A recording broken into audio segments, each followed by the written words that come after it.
3 portes sont dans le pays. 3. Destinées par le Saint-Esprit à occasionner le réveil sur le pays. Il y a l'ouest du pays.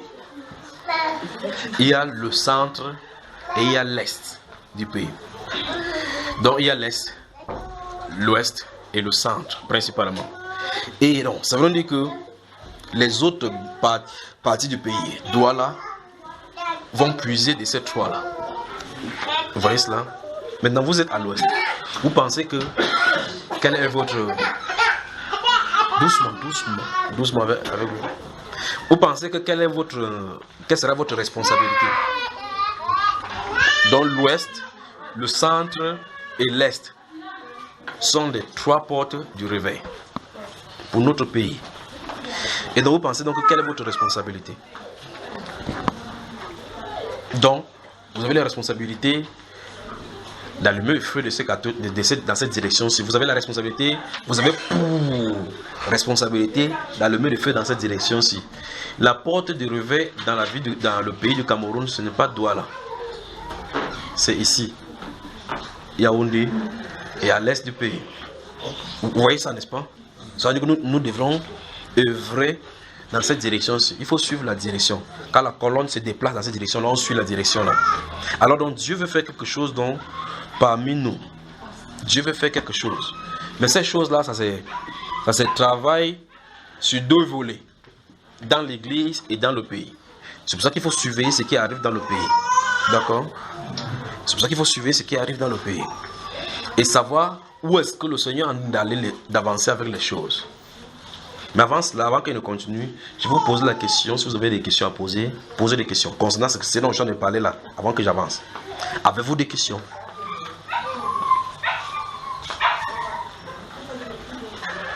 Bonjour Abafoussam. Bonjour frère. Vous êtes fatigué? Non. Je vais faire doucement, je vais aller doucement. Vous laissez pour que vous vous reposiez. Pour que demain c'est consacré à la prière.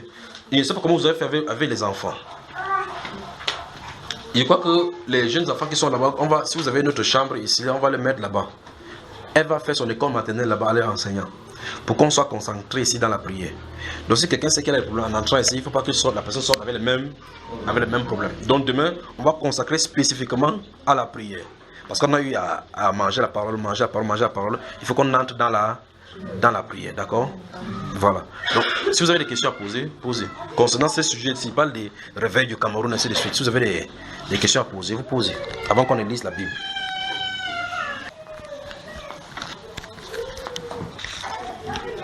Les gens de Bafoussam sont calmes comme ça, pourquoi? J'ai une question. Oui, mon frère chéri. Quand tu dis surveiller le pays, qu'est-ce que tu veux au juste dire surveiller le pays et comment tu vas surveiller? Voilà. Vous savez, dans la Bible, si vous lisez le livre de Matthieu 24, quand le Seigneur parlait de sa venue et des événements qui vont arriver, il a fini par dire il faut surveiller Israël. N'est-ce pas? Vous connaissez quand il parle de figuier, pas d'Israël. Il dit que lorsque vous savez quand les figues, les branches commencent à se produire, vous connaissez que l'été est proche. Qu'est-ce qu'il a de dire par là? Frère, tu as sommeil. Ok, tu as de me suivre méticuleusement, c'est ça, non? Alors donc quand le Seigneur dit pour suivre l'été, pour voir l'été, surveiller cet arbre-ci, qu'est-ce qu'il a de vouloir dire?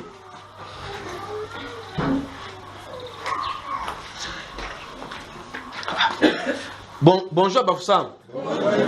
Vous avez des problèmes? C'est moi qui parle mal. Vous ne comprenez pas? Je parle en parabole. Oui frère Alphonse. Quand le Seigneur parle de la parabole du figuier, oui, il est en train de dire que les yeux doivent être rivés sur Israël. Que les yeux doivent être rivés sur Israël. Mais il s'adresse à qui? Il s'adresse aux Juifs et aux nations. Et aux nations. Donc, si les nations veulent savoir ce qui arrive véritablement, il faut qu'ils surveillent Israël. En suivant Israël, ils vont connaître la chronologie du plan de Dieu. N'est-ce pas? C'est de ça dont il est question. Donc, en suivant ce qui arrive à Israël, vous pouvez savoir quelle est l'époque. Vous dites, nous sommes en train de travailler maintenant. Je vais regarder l'heure. Vous dites, qu'est-ce qu'il est? Bon, celui-là, il ne sait même pas s'il est à l'heure. Si on compte sur celui-là, il va nous tromper. Voilà. Donc, si vous voulez regarder quelle heure il est pour savoir si vous avez des problèmes avec des réunions ou bien n'importe où vous devez aller, vous suivez votre montre à vous. Vous dites, oh, quel temps nous sommes en train de vivre? Qu'est-ce qu'on a avancé à quel moment? Suivez Israël. Regardez ce qui se passe en Israël. Le changement de gouvernement qui va se passer en Israël. Le changement de gouvernement. Parce que le monsieur qui est là maintenant, il va être fort. Mais on va lui créer des problèmes, des situations. Là, ça c'est Israël par exemple. On va lui créer des tensions au point où il sera obligé de quitter. Vous voyez, à un moment donné, on s'attend au moins, bam, il va quitter. Qu'est-ce qui se passe? Le renouvellement en Israël. Pour faire quoi? Pour se positionner, pour sa venue. Vous voyez? Mais vous dites, qu'est-ce que la politique si a à voir avec le Seigneur? Mais souvenez-vous, il traite avec les rois, pas vrai? Mais dans Apocalypse chapitre 17, lorsqu'il parle que les rois là vont se réunir pour donner le pouvoir à la bête, il parle des rois de la terre. Mais dans ce moment où ça arrive, il n'y a plus de rois sur la terre, ce sont les présidents de la République. Donc ça veut dire que c'est dont il est question. Il ne peut pas dire président de la République en ce moment parce que personne ne connaît le président de la République. Dans ce moment-là, il y a les royaumes. Vous me comprenez, n'est-ce pas? Voilà. Donc, ce sont ceux là qui vont se réunir. Donc, l'Union, Dieu a dit que l'Union européenne, l'Euro va se réunir et vont donner la présidence à la bête. Pas vrai? Voilà. Maintenant, ça veut dire que, regardez bien, c'est que la mauvaise chose qui est arrivée sur la terre, les politiques vont se réunir avec l'Église catholique. C'est ce qu'il vient de dire, pas vrai? Maintenant, s'il dit cela, il a dit comme ça à l'Église de surveiller cela. Bon, laissons donc cela, je me suis trop éloigné. Alors, donc, pour notre pays, le réveil est en train d'arriver. Surveiller le pays. Donc il y a de l'agitation dans le pays. Maintenant, ça commence où? Ça commence depuis le haut du pays jusqu'en bas. D'accord? Mais il y a un problème qui va s'élever ici dans le Noun, entre les tribus. Donc suivez également cela pour que les gens commencent. On va prendre l'épée. On commence à faire du mal avec les autres. En disant que non, tu n'es pas de la région, ainsi de suite. Ça n'a pas de sens. Ça, ce sont des événements qui sont en train d'arriver. Mais ce qu'ils sont en train de dire, c'est que le réveil arrive. L'ouest, le centre et l'est. Et maintenant, surveiller ce qui arrive dans le pays. Donc, les secousses que Dieu a amené dans le pays, c'est pour amener ces réveils. C'est à cause de ces réveils-ci qui ont d'être venus. Parce qu'il faut qu'un nouveau gouvernement se mette en place. D'accord? Ok. Donc après ceci, après avoir dit ça, je vais dire quelque chose maintenant pour que vous saisissiez. Vous êtes d'accord avec moi? S'il n'y a plus de questions, je parle quelque chose d'autre maintenant. Oui, mon frère. Par rapport aux événements à suivre. Vous entendez là-bas? Donc par rapport aux événements à suivre, oui. Tu dis ceci, 3 portes sont ouvertes. Oui. L'ouest, le centre et l'est. Oui. Maintenant, quelle est l'attitude des chrétiens de ces régions que tu as citées? Bon, puisque nous sommes à Bafoussam maintenant, c'est pour ça qu'il pose la question, quel est notre rôle? Quelle est l'indication du Seigneur? Comment on doit travailler? Bonne question, c'est ça qu'on va travailler maintenant, d'accord, frère? Donc, qu'est-ce que le Seigneur veut donc qu'on fasse? N'est-ce pas? Autre question? Vous le posez? Oui. Autre chose, je voudrais savoir, est-ce de la région de l'Ouest que le réveil va se lever pour impacter les autres régions, telles que le centre, l'Est, Il dit qu'il y a 3 portes où ça va commencer. Il y a 3 portes. Ce n'est pas une porte qui prend pour aller donner à tel endroit ou tel endroit. Ça se prend indépendamment.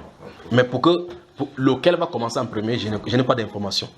D'accord, frère? Mais voici les 3 lieux que ça va commencer. Donc, mais ça va beaucoup plus faire boum au niveau du centre. D'accord, frère? Parce que là-bas, les hauts lieux sont plus dangereux qu'ici en bas. Ici, il y a déjà les petits hauts lieux, comme pour le frère dont on parlait tout à l'heure, là, les petits crânes là qu'il faut porter comme ça. Là. Mais là-bas, c'est terrible. Parce qu'on a invité beaucoup de divinités étrangères pour faire s'établir là-bas. Et c'est ça qui distille pour aliéner les gens dans le pays. D'accord? Donc, après, on va sortir. Je vais parler de ceci. Maintenant, écoutez-moi très attentivement. Prenons la Bible. J'ai une question. Y a-t-il une direction pour l'église à l'église par rapport à l'événement? À cet événement. Oui. C'est de ça qu'on va lire ici maintenant. C'est-à-dire que la question c'est, l'église a l'autorité pour faire telle ou telle chose, pour que l'événement soit précipité. Quelle est donc cette autorité? Qu'est-ce qu'elle doit faire concrètement? N'est-ce pas?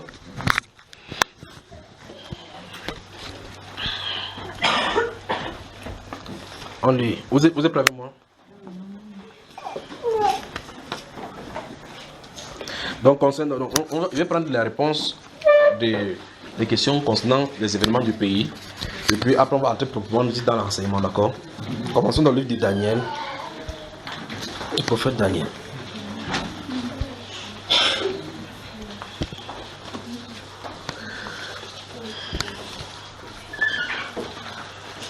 Vous pouvez également noter le livre de 2 Chroniques 7, 14. Si les enfants l'ont sommeil, vous les faites, ils se couchent quelque part, comme ça ils ne dérangeront pas. Où sont tous ceux qui étaient ici?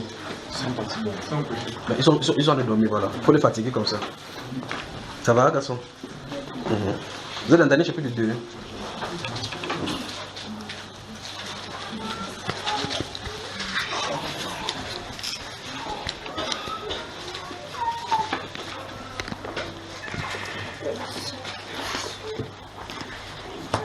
Notez également Daniel chapitre 4.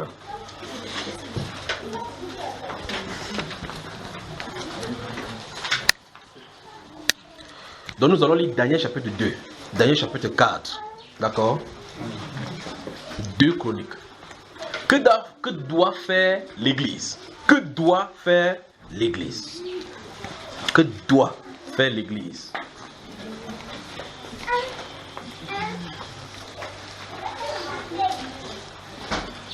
Il dit Daniel chapitre 2, Daniel chapitre 4, 2 Chroniques 7.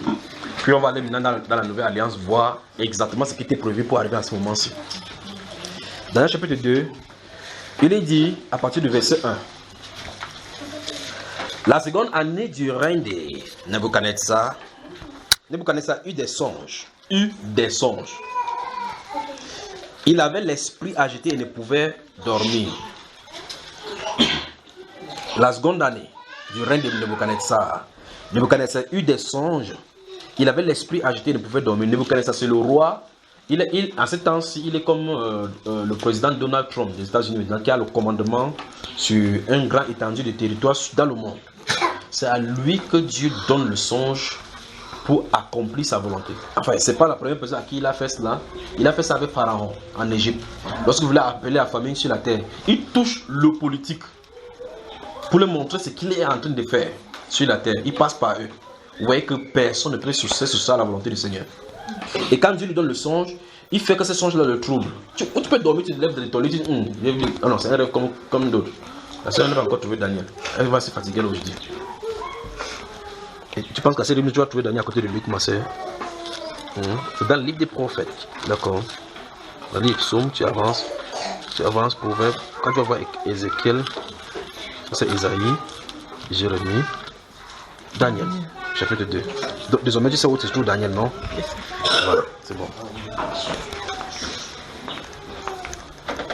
Donc, le Seigneur lui donne que son esprit soit agité. Ça veut dire que Dieu peut te perturber même avec les songes, jusqu'à ce que tu comprennes quelle est sa volonté. Et quand Dieu fait le faire, il fait en Nebuchadnezzar, il a mis tous les éléments en place pour que tout ça arrive comme il veut. Quand je vais lire ceci, je me souviens bien de quelque chose qu'il y a écrit ici, mais je vais vous dire, quand on va arriver là-bas, je vais vous dire quelque chose. Bon, on y va. La seconde année du règne de Nebuchadnezzar, Nebuchadnezzar eut des songes. Il avait l'esprit agité et ne pouvait dormir. Le roi fit appeler les magiciens, les astrologues, les enchanteurs et les chaldéens pour qu'ils lui disent ses songes. Ils vinrent et se présentèrent devant le roi. Le roi leur dit, j'ai eu un songe. Mon esprit est agité et je voudrais connaître ce songe. Les Chaldéens répondirent, ô roi en langue araméenne, ô roi, vis éternellement. Dis le songe à tes serviteurs et nous en donnerons des explications. Le roi reprit la parole et dit aux Chaldéens, la chose m'a échappé, c'est-à-dire que je ne me souviens plus de mon songe. La chose m'a échappé, si vous ne me faites pas connaître, si vous ne me faites connaître le songe et son explication, vous serez mis en pièces. Je vais vous montrer si vous êtes magicien vrai là. Et vos maisons seront réduites en un tas d'immondices. Mais si vous me dites le songe et son explication, vous recevrez de moi des dons et des présents et des grands honneurs. C'est pourquoi dites-moi le songe et son explication. C'est-à-dire, il a eu le songe, il a oublié. Tu dois te présenter devant lui et dire que tu as eu tel songe. D'abord, voilà le premier chose qu'il faut te dire. Tu vois comment le Dieu est puissant, n'est-ce pas? C'est-à-dire qu'il donne le songe, il l'enlève, il te perturbe. Et dans l'explication qu'il va donner, lui-même va dire c'est que le contenu, le but de ce songe-là. Quand il va parler avec eux, il va leur dire le pourquoi le songe, ça rend compte. C'est-à-dire qu'il ne connaît pas ce que le songe veut dire, il ne se souvient plus du songe, mais en parlant avec eux, il dit c'est à quoi le songe doit se référer, sans savoir même ce qu'il a en train de dire. Il répondit une seconde fois, verset 7, il répondit une seconde fois que le roi dise le songe à ses serviteurs et nous en donnerons l'explication. Écoutez, le roi répète la parole et dit, je m'aperçois en vérité que vous voulez gagner du temps parce que vous voyez que la chose m'a échappé. Si donc, vous ne me faites pas connaître le songe, la même sentence vous enveloppera tous. Vous voulez, écoutez bien, mais c'est là où je suis en train de dire, regardez bien. Vous voulez vous préparer à me dire des mensonges et des faussetés en attendant que les temps soient changés. Vous avez vu ça? Il a de leur dire comme ça, mais c'est le but du songe même que Dieu a fait. Mais il ne sait pas que c'est ça dont il est question. Mais c'est sorti de sa bouche. Il dit que vous allez jouer comme ça, jongler comme ça pour que le temps passe. Pendant que le temps va passer, les situations vont changer, les éléments vont changer sur la terre. Mais en disant comme ça, il ne sait pas ce qu'il a dit, mais il a de le compter. Parce que quand Daniel va venir de l'interprétation, le but du songe, effectivement, c'est pour faire changer les temps. N'est-ce pas, frère?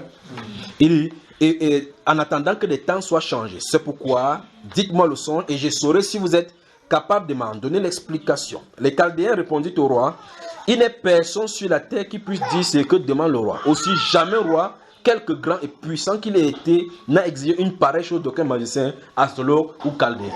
Voici donc les magiciens qui admettent que non, pour nous est limité. Quand Dieu veut faire quelque chose, personne ne peut l'empêcher. Vous savez ça?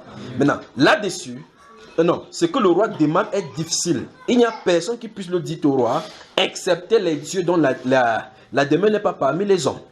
Là-dessus, le roi s'est mis en colère et s'irrita violemment. Il ordonna qu'on fasse périr tous les sages de Babylone. Donc ça dit que si tu dirais que tu étais sage, tu avais mis la plaque dehors comme Ali Baba guérit toute maladie. Sache que tu n'as pas été venu. On a dit tous les sages de Babylone, mais ceux-ci sont les rois, ceux qui sont au palais du roi. Donc ceux qui sont dehors ne savent pas ce qui se passe, mais on donne la sentence. On dit, tous les magiciens seront tués. Qu'est-ce qu'on a fait ici? Et tes représentants n'ont pas pu donner l'explication. La sentence fut publiée, les sages étaient mis en mort et l'on cherchait Daniel et ses compagnons pour les faire périr. Alors Daniel s'adressa d'une manière prudente et sensée à Hajok, chef des gardes du roi qui était sorti pour mettre à mort les sages de Babylone. Il prit la parole et dit à Hajok, gardez-vous à l'esprit, qu'est-ce que l'église doit faire? D'accord? C'est la question, c'est ça qu'il veut répondre. Parce qu'on a d'atteindre déjà une première réponse. Il prit la parole et dit à Hajok, commandant du roi, pourquoi la sentence du roi est-elle si sévère? Hajok exposa la chose à Daniel. Donc, Daniel ne savait pas ce qui se passait au palais. Et quand il a demandé à celui qui tuait là, il dit, qu'est-ce qui se passe même pour qu'on puisse tuer les sages? La personne a relaté ce qui s'est passé, que Nebuchadnezzar a eu des songes et il n'a pas donné d'intervention. C'est pour ça qu'il a décidé de tuer les gens. Et Daniel se rendit vers le roi et le pria de lui accorder du temps pour donner au roi l'explication. Ensuite, Daniel alla dans sa maison. Écoutez bien. Et il instruisit de cette affaire Anania, Michaël et Azaria, ses compagnons. Vous avez vu ce qui s'est passé, frère? Vous avez la première étape. Quelque chose, le réveil des temps est prophétisé, est donné. On ne sait pas comment ça va arriver. Ici, le cas du roi, c'est qu'il a oublié ce qui se passe. Mais celui dont il est avisé, qui sait que quelque chose ne va pas, il va d'abord vers ses frères, se regroupe vers ses frères. Pour ce qui concerne l'église, c'est-à-dire que l'église doit se regrouper. Les gens doivent se regrouper. Il y a un but précis, il faut chercher la face de Dieu par rapport à un sujet bien déterminé. Vous savez, n'est-ce pas? Maintenant, il dit, le verset 18, les engageant, écoutez, les engageant à implorer la miséricorde du Dieu des cieux, afin qu'on ne fît pas périr Daniel et ses compagnons avec le reste des sages de Babylone. Alors le secret fut révélé à Daniel dans une vision pendant la nuit. La façon dont le Saint-Esprit présente les choses ici est merveilleux. Parce que, il ne nous dit pas combien de jours ils ont prié. 2, il ne nous dit pas combien de temps on a commencé à faire périr les gens jusqu'à ce qu'il vienne intercepter le roi. Il a seulement une information qu'il y a un rêve qui a eu lieu. Quelque chose sur le plan s'est passé. On a dit de tuer les gens. Il a dit donne-moi un peu de temps. Il n'a pas dit donne-moi 10 jours, ni 3 jours. C'est pour dire quoi concrètement? Nous avons à implorer le Seigneur et à prier. Le temps, c'est lui qui doit le contrôler. Vous voyez cela, n'est-ce pas? Mais on dit le secret, ça veut dire que la réponse de la situation dont il est concerné ici a été finalement révélée. Mais on ne dit pas combien de jours ils ont prié. Vous avez remarqué, n'est-ce pas? On ne dit pas combien de temps ils ont mis dans la prière. S'ils ont prié pendant 1 semaine, 2 semaines. C'est pour ça que Jésus, notre Seigneur, dit dans le livre de Luc, si vous lisez au chapitre 18, verset 1, la Bible déclare que le Seigneur donna ces paraboles à ses disciples pour leur montrer qu'il faut toujours aimer. Parce que quand vous commencez au milieu de vous commencez à prier, que nous prions pour le réveil, vous entendez quelqu'un se lève, il ouvre sa soupape, son tuyau d'échappement, il dit blablabla. Depuis qu'on prie là, rien ne se passe, dis-lui de sortir. C'est un mauvais grain au milieu. Parce qu'il va amener le découragement dans le cœur. Vous savez, n'est-ce pas? Remarquez bien ce qui est arrivé dans le livre des Nombres au chapitre 14. Quand Dieu a envoyé les 12 espions d'aller explorer le pays. Quand une fois de plus, regardez comment Dieu agit. Quand il dit allez explorer le pays, vous allez voir si le pays est bien parcouru. Moïse les envoie, les choisit. 12, ils partent, y compris Josué, fils de Nun, et puis Caleb. Ils vont dans le pays. Dans toutes les promesses que Dieu leur avait données, dans toutes les choses que Dieu leur avait dites, il ne leur avait pas dit qu'il y avait les enfants d'Anak. N'est-ce pas mes frères? Quand Dieu avait dit que je vous donne ce pays, il a donné la bonne partie de la chose. Où coule le lait et le miel. Ils ont dit, merde, le pays que tu as promis à nos pères. Pas vrai? Les gars entrent dans le pays, il voit quelque chose de passer comme un arbre devant lui. Il dit, mais ça c'est quoi ça? Il guette la tête il lui a dit, hé, hé, hé, hé. Dieu avait-il oublié, frère? En réalité, ça veut dire ceci. Ces événements montrent que Dieu s'en fiche des obstacles. Dieu ne s'intéresse pas à l'obstacle. Quand il dit, qui es-tu Zorobabel? Qui es-tu mon grande montagne devant Zorobabel? Maintenant, si tu es devant la montagne, tu vas faire quoi? Tu vas vouloir chercher à contourner, non? Ou bien tu grimpes. Mais Dieu pose la question à la montagne. La montagne, les oreilles, frère. Souvenez-vous, il parle de la montagne, la physique.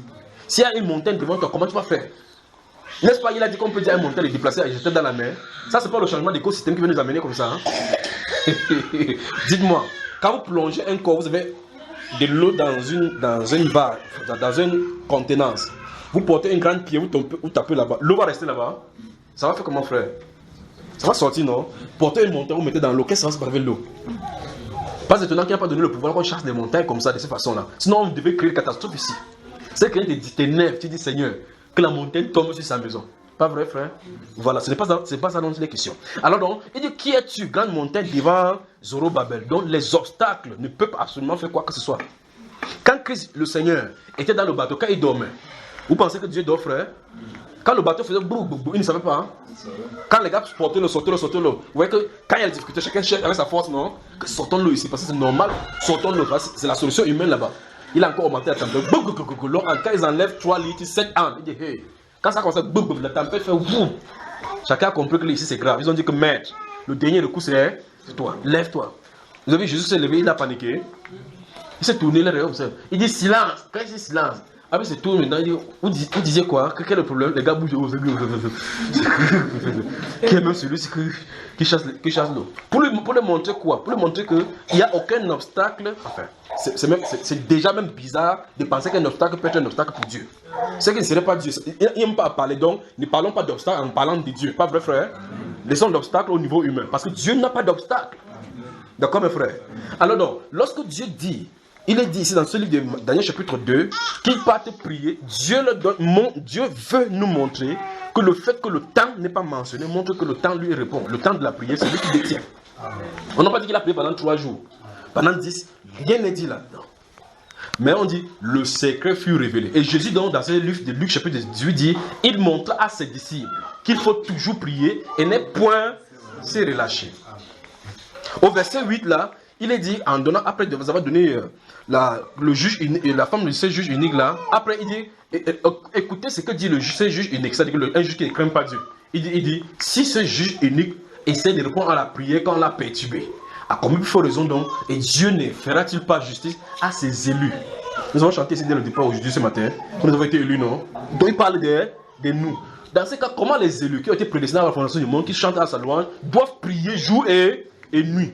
Et il a dit que sans se relâcher. Donc quand on prie une fois, ça ne marche pas, on ne dit pas, il faut continuer. Donc je t'en ai dit que si vous commencez ces processus, quelqu'un dit que ça fait depuis longtemps, on prie, ça ne marche pas. Dites qu'il entre à la maison. Que le jour où ça sera là, il entend que c'est venu qu'il vient. Ce sont les découragés des peuples. Alors quand les 12 sont entrés en Israël, sur la terre de Canaan, ils ont vu les Grecs, ils ont apporté des raisins. Et au-delà, ils ont dit, quand ils sont rentrés, le rapport, voici le rapport. À la vérité, Dieu ne s'est pas trompé. Le pays là, c'est véritablement un pays où coule le lait et le miel. Le rapport devait s'arrêter là. Si vous lisez le chapitre 14 des Nombres, il est dit, mais. Quand on dit mais, c'est le changement de direction. Alors ils ont dit, mais, nous y avons vu des enfants d'Anak. Et nous étions comme des sauterelles à leurs pieds. Mettez un peu un sauterelle à côté de vous. Ou bien, si sauterelle vous est compliqué, mettez un peu un criquet à côté de vous, vous allez marcher. Vous pouvez pisser le criquet sans en rendre compte. C'est le rapport de taille qui était là-bas. Donc, ils pouvaient marcher comme ça là. Ceux qui sont des grands tailles ne le voient même pas au sol. Ils sont dans ce pays-là. Et c'est là où Dieu dit qu'il coule le lait et le miel. Je vais vous donner. Alors, la question c'est, Dieu ne voit-il pas les obstacles qui est là-bas? Il n'a jamais mentionné dans les promesses qu'il n'a pas dit, je vous donnerai ce pays où coule le lait et le miel, où il y a les enfants d'Anak. S'il y avait les enfants d'Anak, personne n'a saisi les promesses là depuis. On dit enfants d'Anak, Dieu, tu connais même Anak là, ils vont dire à Dieu que Seigneur, pour que tes promesses s'accomplissent, sur les Anakiens, on ne va pas prendre. C'est pour ça qu'il leur a donné plutôt la promesse directement. Parce que regarde, il veut le lait et le miel, mon ami. Le lait. Après, il frère nous dit que mais, le lait et les Anakiens. Et là, maintenant, ça change la situation. Ici, il faut la foi pour croire à la promesse. Vous voyez? Alors maintenant, quand ils rentrent maintenant, ils se tiennent devant Moïse. Ils disent, à la vérité, c'est un pays, effectivement, où coule le lait et le miel. Donc, il y a de bonnes choses là-bas. Mais, 2 personnes se sont tenues là. Ils ont dit, nous irons et nous prendrons ce pays tel que l'Éternel a dit. Amen. Je pose la question. Et ils n'étaient pas là? Non, ils n'ont pas vu les enfants d'Anak, mais ils étaient animés d'un autre esprit. Amen. Donc ce que Dieu a dit, il ne change pas. Ce qu'il a promis, il va le faire. S'il a promis qu'il y aura le réveil, il y aura le réveil. Amen. Il y aura. On ne peut pas empêcher qu'il y ait le réveil. Amen. On ne peut non plus empêcher qu'il y ait le changement. Parce que le changement, il y aura. Amen. Mais pas à la manière des politiciens. Parce qu'il y a des gens qui disent, celui-ci a gagné les élections, celui-ci a gagné les élections, il est le premier, il est le président élu. Il ne sera pas là-bas. Vous voyez cela? Il ne sera pas, parce qu'il ne porte pas l'onction de la majesté pour être là-bas. Il a l'onction des catalyseurs. Vous voyez ça, frère? Donc, même si vous êtes ses partisans ici, je m'en fous. Je ne suis pas un politicien. Voilà. Vous regardez seulement de l'autre côté, vous voyez ce qui se passe là-bas, vous voyez que c'est le jeu qu'on a dû faire ici. Mais chacun fait sur la terre. Il fait seulement ces choses. Remarquez bien les prophètes du temps d'Élie. Quand Élisée et Élie marchent, des fils de prophètes disent, est-ce que tu sais que Dieu va enlever ton maître dessus de ta tête d'aujourd'hui? Vous êtes posé la question, comment ils ont fait pour savoir ces renseignements-là? Ils passent à Bethel, ils disent la même chose. Ils passent à Gilgal, ils disent la même chose. Ils passent maintenant à Jéricho, ils disent la même chose. Ils disent, reste au milieu de nous. Ils disent, jamais, ne reste pas là-bas dans l'école de formation là. Alors la question c'est, comment ces gens ont eu le renseignement alors que ça se passe en secret avec Élie et Élisée là-bas? Dieu a dit à Élie que va jeter ton manteau sur Élisée parce que je vais te retirer. Et parce que quelqu'un lui donne le renseignement. Sais-tu que Dieu enleva dessus de toi ton maître dessus de ta tête aujourd'hui? Il dit oui, je le sais. Mais la question c'est comment eux ils savent. Donc la volonté de Dieu est souvent révélée même aux satanistes, même aux mondains. Et nous voyons, c'est un cas ici pour Nebuchadnezzar. La volonté de Dieu sur le plan humain, sur toute l'étendue du territoire et sur toute l'étendue du temps que les nations vont avoir jusqu'à ce que Jésus vienne, a été donné à un païen. C'est n'est-ce pas, frère? Voilà. Alors donc faisons attention. Nous avons besoin de prier. Non seulement prier, mais la consistance dans la prière. Alors c'est pour ça que lorsque vous dites, qu'est-ce qu'il faut donc faire? Si c'est dit qu'il faut qu'on fasse de cette façon-ci. Mais c'est n'est-ce pas, frère? Ok. Donc, on nous montre ici. 1. Il y a un décret qui est sorti. Il y a une situation qui va se mettre en place, qui concerne en même temps les rois et qui peut impliquer les chrétiens. Parce que pour ce cas-ci, la révélation qui est là-bas, si on ne gère pas bien, ceux-ci qu'on appelle Daniel, Shadrach, Meshach et Abednego vont en subir aussi. Si le pays va mal, ceux de l'église aussi vont en subir. Il faut que l'église entre en intercession. C'est ce qu'on vient de voir là. Il faut que l'église entre en intercession pour intercepter ça. Quand l'église intercepte ça, il n'intercepte pas. Parce que le but ici, si la révélation est là, on arrête de tuer les sages. Pas vrai? Si la révélation est donnée, si Nebuchadnezzar n'a pas quelque chose contre les sages, c'est seulement qu'il veut qu'on son explication. Si on lui donne son explication, il dit que ne les tue plus. Mais on ne tuera plus non seulement pas Daniel, mais aussi les païens qui sont parmi eux. Pas vrai? Donc, si quelque chose d'événement malencontreux arrive dans une nation, ça touche tout le monde. Si, comme on parlait là, s'il arrive qu'il y ait des dévastations, qu'il y ait des bruits de guerre, ainsi de suite, même dans votre ouest là, vous-même vous ne touchez pas, vrai? Quand on va faire là-bas, ne dit pas que où sont les chrétiens, je t'esquive, ouais, j'ai le mondain. Quand on fait si tu as entendu, ça ne t'a pas touché. Mais vous me suivez, frère, on a besoin de prier. Donc, j'espère que vous avez besoin de vous répondre. Une situation doit se passer dans le pays. Cette situation peut être néfaste pour le pays, donc pour les mondains et pour ceux des chrétiens. L'attitude des croyants, c'est que lorsqu'ils entendent ça, ils se retirent entre eux. Daniel se retira et instruisit Shadrach, Abednego et son frère, et l'autre son frère. Il s'est mis en prière pour chercher la face de Dieu vis-à-vis de cette situation. Vous avez la méthodologie, n'est-ce pas? On peut avancer maintenant. On avance. Verset 19 dit, alors le secret fut révélé à Daniel dans une vision pendant la nuit. Donc la révélation vient. Et si vous juxtaposez ceci avec le livre des 2 Chroniques, que vous avez noté là, il dit, sur mon peuple, ce qui est invoqué, Dieu ne s'attend pas à ce que la nation prie. Que non, ils ne prieront pas. Parce que les gens vont dire que pourquoi? Vous voulez seulement convertir tout le monde. Eux-mêmes vont dire ça. Personne dans la nation ne sera, enfin tout le monde ne sera pas d'accord de façon unanime. On va dire que okay, vous voulez prier Jésus, alors nous qui sommes les musulmans, on fait comment? On ne prie pas Jésus. Pas vrai? Mais c'est pour ça que Shadrach, Abednego ne s'est pas contracté avec les autres magiciens. Pour dire que viens, avec votre magie là, on essaie de compenser pour qu'on sert notre Dieu. Il s'est concerté avec ceux qui servent le même Dieu que lui, pour pouvoir prier. Vous m'avez suivi, frère? Ok, maintenant la Bible déclare ici, dans le livre des 2 Chroniques, chapitre 7, le verset 14, il dit, sur mon peuple, ce qui est invoqué mon nom. Donc c'est eux qui sont désignés, c'est eux qui portent le nom, c'est eux qui sont le porte-flambeau, c'est eux qui peuvent aller au devant du Seigneur de la bonne façon parce qu'ils le connaissent, comment s'adresser à lui. Et ce qu'il faut faire pour s'adresser à lui. Sur mon peuple, ce qui est invoqué mon nom, s'humilie. Que veut dire s'humilier, frère? On a vu ici hier. Que humilier son âme, ça veut dire quoi? Bonjour Bafoussam. Bonjour frère. Donc il ne donne pas vraiment. Si mon peuple, ce qui est invoqué mon nom, s'humilie. Ça veut dire quoi s'humilier? Dans le passage, dans le contexte là, que veut dire s'humilier dans le livre des 2 Chroniques, chapitre 7, verset 14? Ça veut dire? Pardon? Jeûner. Que Dieu te bénisse. Donc si mon peuple se verse dans le jeûne, c'est ce qu'on a dit. Humilier son âme, c'est le jeûne. On a vu ça ici quand nous parlons de poser la question ici dans le livre d'Ésaïe 58 que quelqu'un a posé la question ici. On a vu ça. Et puis j'ai expliqué que lorsqu'on a dit de humilier son âme, un jeu qui agrade l'Éternel, c'est le jeûne là-bas.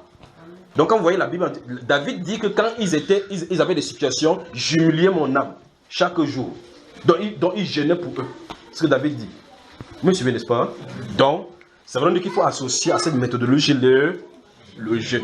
Si mon peuple, ce qui est invoqué mon nom, s'humilie, prie, cherche ma face, c'est détourne de ses mauvaises œuvres. 4 choses qui sont demandées. Donc 4 choses sont demandées à l'église. 4 choses. Le jeûne, la prière, la repentance et continuellement rechercher la révélation de la part du Seigneur. Voilà les 4 choses. Ça. Ce qui est bien dans cette affaire-ci, c'est que le réveil, Dieu a laissé ça ouvert dans les Saintes Écritures. Je veux toute votre attention. Sinon, vous allez entendre autre chose. Quand vous sortir, vous allez dire qu'est-ce qu'il racontait. Mais parce que devant vous, si vous ne comprenez pas, dites qu'est-ce que tu racontes là. Dans le livre des 2 Chroniques, que je viens de citer, Dieu a des promesses dans les Saintes Écritures qui sont fermées. Dieu a des promesses dans les Saintes Écritures qui sont ouvertes. Il y a des promesses qui sont fermées, telles que le Seigneur viendra du ciel et tout élevera. Tu ne peux pas prier que ça ne marche pas. Ça ne marchera jamais que tu pries que... Ah non, j'ai prié Seigneur, bloque ça que ça ne vient pas, ça ne marchera jamais. Parce que c'est une promesse qui doit s'accomplir. Maintenant, écoutez très attentivement. Écoutez, regardez bien. Si mon peuple, ce qui est invoqué mon nom, s'humilie, prie, cherche ma face et détourne de ses mauvaises œuvres, du haut des cieux, je ferai ceci. Il y a une question à poser. Sur la terre maintenant, y a-t-il le peuple de Dieu sur la terre? Ça veut dire que cette prophétie est ouverte pour chaque génération lorsque le peuple de Dieu est sur la terre. Voilà les prophéties ouvertes. Voici les promesses ouvertes. Parce que si c'est fermé, il y a un moment donné où le peuple de Dieu sera sur la terre, aura le problème, nous pourrons savoir comment avoir accès. Dieu a ouvert pour que ce soit donc une promesse perpétuelle pour toutes les générations des serviteurs et de ses enfants qui seront sur la terre. Vous avez vu comme ça? C'est pour ça que 2 Chroniques chapitre 7 ne s'applique pas à un peuple particulier, mais pour un peuple de façon perpétuelle. Ça veut dire que ce sont des façons de Dieu pour faire comprendre à son peuple comment revenir à lui chaque fois quand il y a des problèmes sur la terre. C'est pas ce que vous m'avez saisi. Voilà. Autrement dit, c'est une clé passe partout. Les voilà. Voilà ça dans les Saintes Écritures. Vous ne pouvez pas commencer à aller prier maintenant qu'il fait construire un temple au Cameroun. Ça ne marchera pas. Parce que pour là, il a déjà désigné ce que c'est que son temple. Et s'il y a un lieu sur la terre où son nom doit être résidé, c'est à Jérusalem. Ça, c'est fermé. Mais il dit, si mon peuple, ce qui est invoqué mon nom. Parce que si vous lisez bien 2 Chroniques, il est question du contexte de construction de temples et de toutes les choses qui pourront arriver. Donc, dans le processus de construction du temple, vous savez quel est le temple maintenant? N'est-ce pas, frère? Durant le temple, durant la construction du temple. Vous permettez qu'on parle, il me semble vraiment bien là maintenant. Notez 2 Samuel chapitre 7.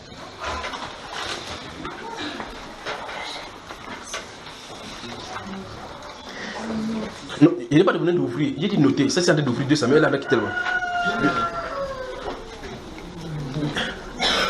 On avance là. Notez 2. Vous avez noté, non? 2 Samuel chapitre 7. Ok. Maintenant, regardez.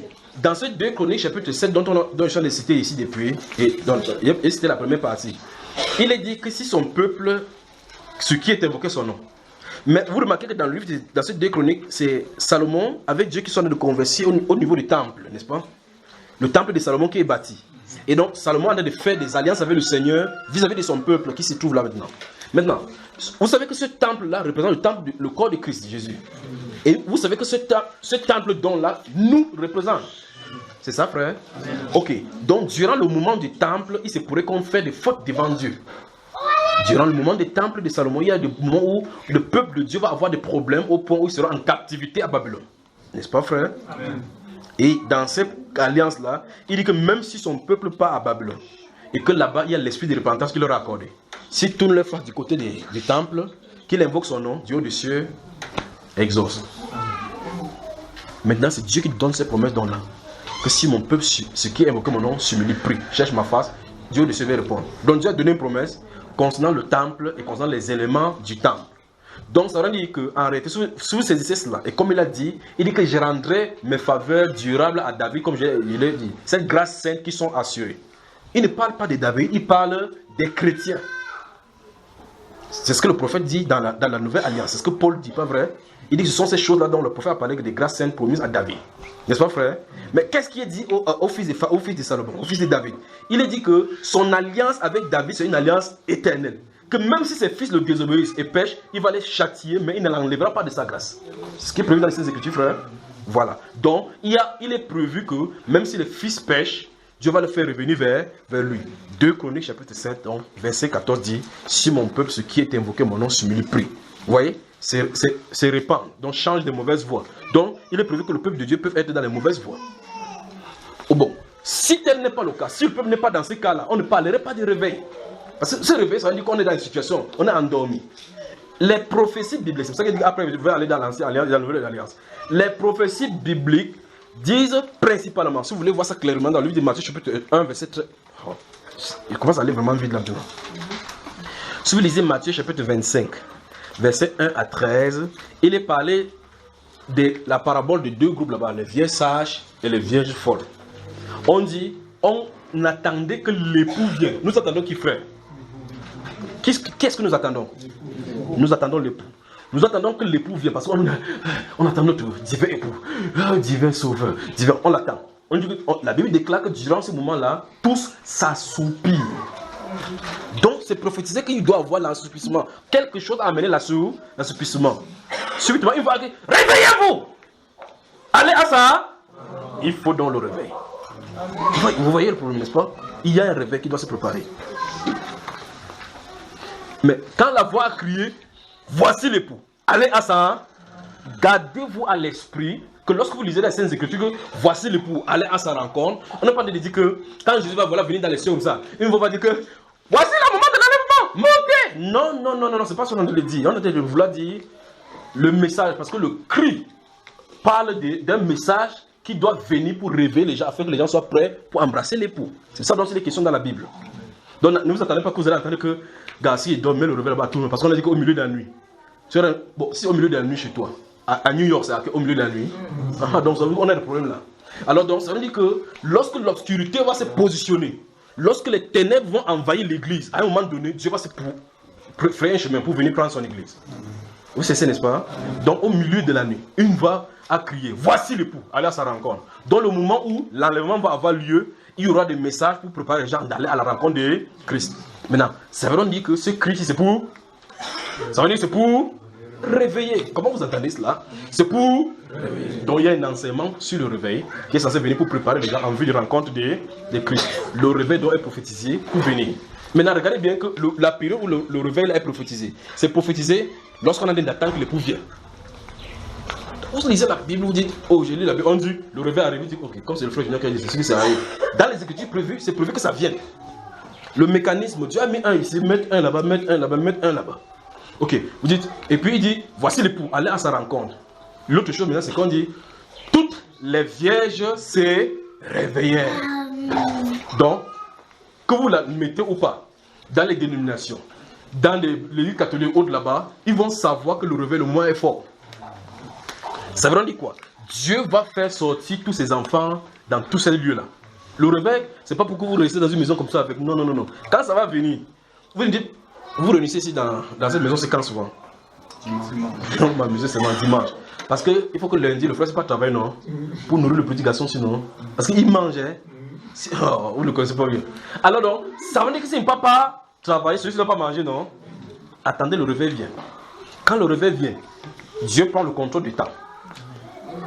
Il met pause. Il domine en maître. Tes événements sont soumis à lui. Tes pensées sont soumises à lui. Tes décisions sont soumises à lui. Il peut te faire te prosterner là comme ça. Tu passes toute une nuit ici là. Ton chef appelle que tu ne viens pas au travail. Tu n'as même pas le temps de pas au cours de fil. Entre temps, il prend ton esprit, il est en haut là-bas, il chicote ton esprit, chicote ton esprit, chicote ton esprit, chicote ton esprit. Quand tu lèves ici, comment ça fait ça là? Tu vois le monde ici, c'est un autre monde. À ce temps-là, tu n'as plus de temps de soleil. Mais quand il va quitter sur toi, tu dis merde, ça fait 3 jours que je peux manger. Il va falloir que tu cherches à manger. Point quelqu'un dit le réveil arrive.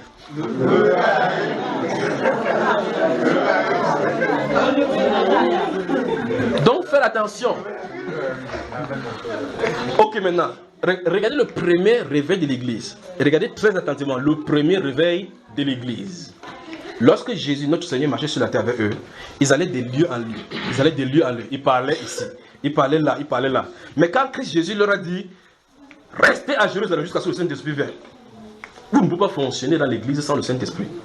Eh bien, quand ils sont restés à la chambre haute, ils sont restés. Quand le Saint-Esprit est venu, vous lisez Actes des Apôtres chapitre 2 jusqu'au chapitre 6 même, vous remarquez que ce n'était pas conventionnel. On dit que chaque jour ils se réunissaient dans les temples, pas vrai? Tous les jours ils étaient dans le temple. Mais normalement on va au temple chaque jour. Le Saint-Esprit les convoquait là-bas. Donc c'est pour dire quoi? Quand le Saint-Esprit vient faire l'action, il ne dit pas que non, votre journée c'est samedi, on se rencontre non. Parce que pour lui il n'y a pas de jour. Alors il vous bouleverse comme ça, vous bouleverse pour qu'on entre dans son programme à lui. Donc maintenant, ça veut dire quoi concrètement? Sur la terre, nous faisons notre programme. En tant qu'être humain, on doit faire des programmes. On fait nos programmes, que frère, on se réunit les dimanches. Ouais, ça ne convient pas à telle soeur, elle travaille fini jusqu'à 19h. On met alors quelle heure? Maintenant, attendez qu'il vienne. Il va casser les montres. Le réveil, c'est l'un des caractéristiques du réveil. La perte de la notion de temps. Chacun perd sa souveraineté et sa volonté devant le Seigneur. C'est lui seul qui est souverain. Quand on dit que l'agneau est souverain, l'agneau est souverain. Souverain, ça veut dire quoi? Ça veut dire qu'à un moment donné, il prend la soirée, il dit que c'est le loin. Tu chantes, ça t'a pas bien. Parce que si on dit qu'on chante, quelqu'un dit alors que le frère Achille a chanté. Il faut qu'il chante les gens le matin, il faut qu'il chante les gens le matin. Le moment là, tu ne me poses plus de questions parce qu'il n'y a pas le frère Achille là-bas. C'est le Saint-Esprit. Il saisit quelqu'un, il est debout comme ça, il parle, lui-même ne peut pas s'arrêter. Vous voyez, il fait comme ça là. Vous dites que le frère s'est bu avant de venir, il dit que non, frère, je ne comprends pas moi-même ce que ça m'arrive. Vous allez savoir qu'il est au milieu. Vous cessez, frère, dire à quelqu'un, le réveil arrive.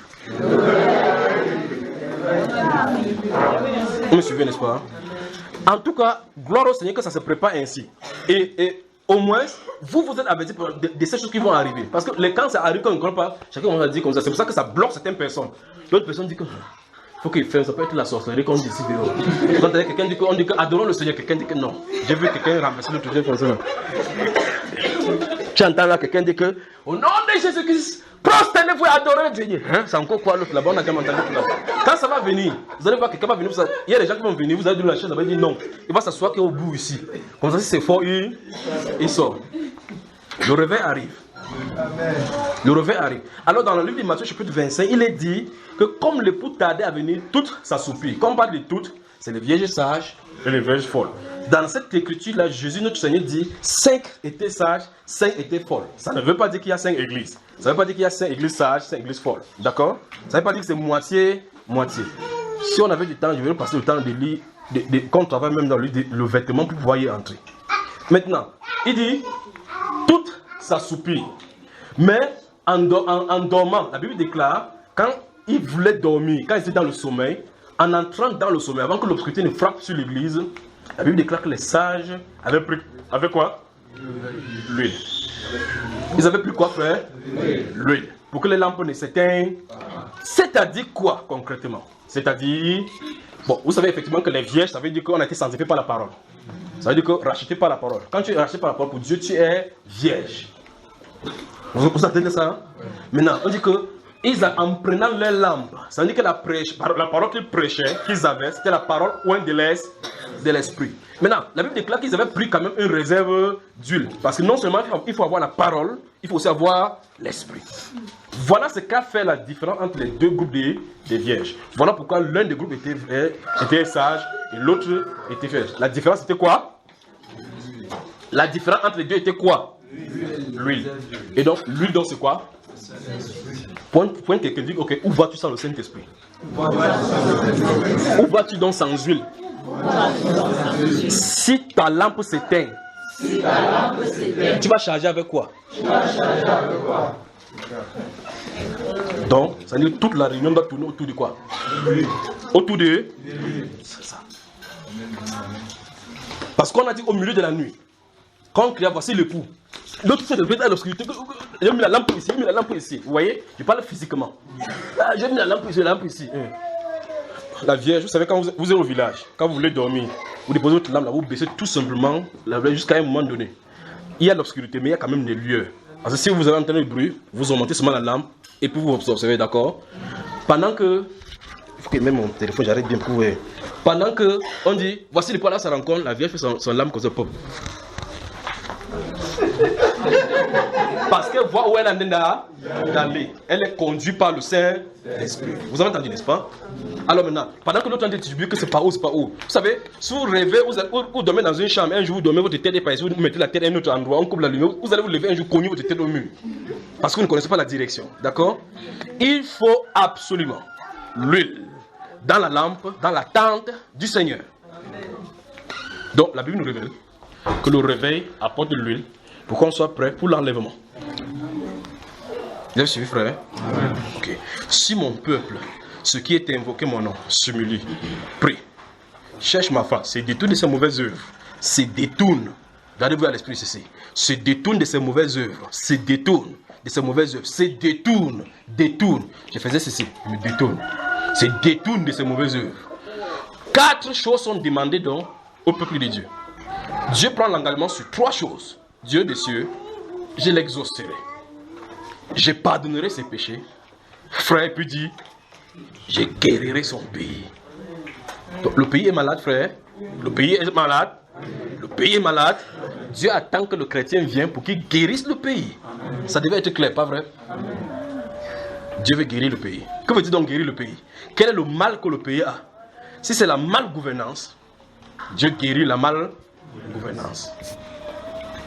La Bible déclare que la nation s'élève par les hommes justes, les hommes droits. Si on a les hommes droits dans le pays, ça va marcher. Et Dieu, dans son plan, donc écoutez donc, dans son plan a prévu que dans le gouvernement qui vient, que des chrétiens soient dans des postes stratégiques. Et même des ministres que vous voyez là, ceux qui sont vivants là maintenant et ceux qui sont en prison, certains d'entre eux seront des pasteurs. Amen. Prêchant comme ça, ils prêchent tout comme ça, mais ça c'est le premier ministre. Ça c'était le secrétaire président de la République, oui. Il prêche comme ça, Jésus est sauveur. On dit, mais le Père, s'il a fait son âge, il est venu nous embrouiller ici que Jésus est sauveur. Mais Christ l'a transformé. Où est-ce qu'il l'a fait? Il fallait que Dieu le corrige. Tu as fait ceci, c'est pas bon. Entre ici maintenant, reste ici. Tu as le temps, oui. Parce que quand tu es pas dehors avec tes agents, je m'avais marié dans l'avion, je m'avais au Panama, je m'avais ceci. Là-bas, il n'y a pas de Panama. Tu te tournes comme ça, tu as seulement l'obstacle du mur, tu te tournes comme ça, tu as les grilles, tu te tournes comme ça là. La Bible dit, viens, voici le Panama. Le Panama. À quoi sert-il de gagner le monde entier si tu gagnes? Moi, ça lit 1, 2, 3. En voyant que tu en as parlé le langage biblique, les majorités d'entre eux seront des pasteurs. Amen. Vous suivez, frère? Que le Seigneur vous bénisse. Vous entendez que dans ce gouvernement, ce qui est là maintenant, c'est difficile d'entendre que quelqu'un parle même de Dieu même à la télévision. Pas vrai? Ça sera monnaie courante dans le nouveau. Ça sera monnaie courante dans le nouveau qui arrive. C'est pour ça que les enfants de Dieu, vous devez vous préparer. Préparer à rendre le sel dans le parti que Dieu va vous mettre. D'accord? Vous devez servir la nation avec intégrité. Nous devons servir la nation avec intégrité. Pour ceux dont Dieu va élever pour placer à des trônes, il faut qu'on voit la différence entre la lumière et les ténèbres. Que vous soyez n'importe où Dieu va vous positionner dans ce pays-ci, faites de telle enseigne que dans votre environnement, que dans votre circonstance, dans votre circonférence, que ce soit la lumière qui luise là-bas. D'accord? Alors, Dieu a remis le prochain gouvernement sous la coupe de l'Église. C'est pour cela que celui qui vient est un bon antichrist. Vous allez me dire les choses qu'il n'a pas dit ici là. Comme vous enregistrez là. Bon, il dit c'est un bon antichrist. Le bon antichrist arrive. Mais on ne peut pas arrêter cela. D'accord? On continue la lecture ici, n'est-ce pas? Continue la lecture.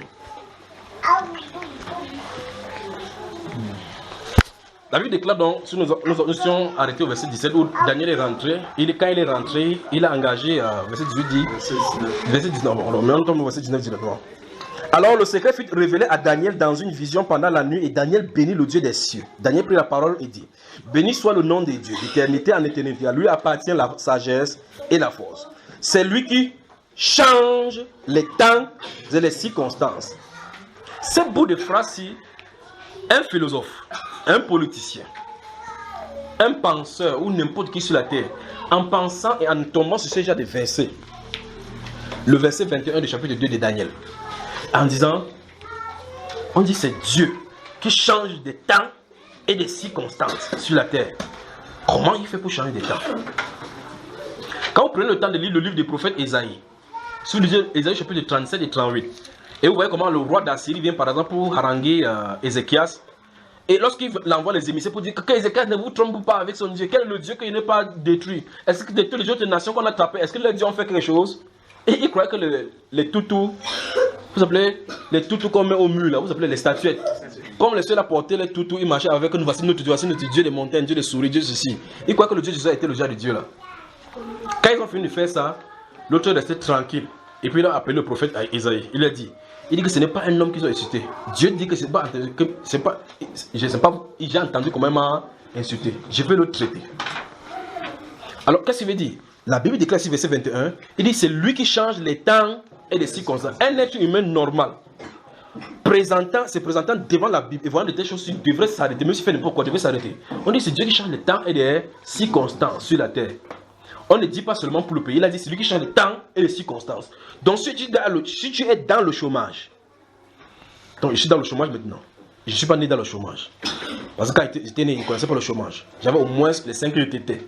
Donc ça veut dire que si j'ai grandi et que je suis tombé dans le chômage, il y a quelqu'un qui change le temps et les... Ce verset montre clairement que si je veux que mon temps change, je dois aller vers celui qui change le temps et les circonstances. Voilà encore une autre chose qui est ouverte. Il change le temps. Dans le livre d'Ecclésiaste, il a dit que ce n'est pas le fait que tu sois ça que tu vas gagner du pain.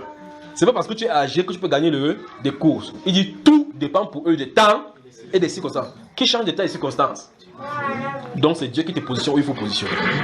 Vous savez, il dit celui qui change des temps et des circonstances. Vous voyez cela? Qui renverse et qui établit des rois.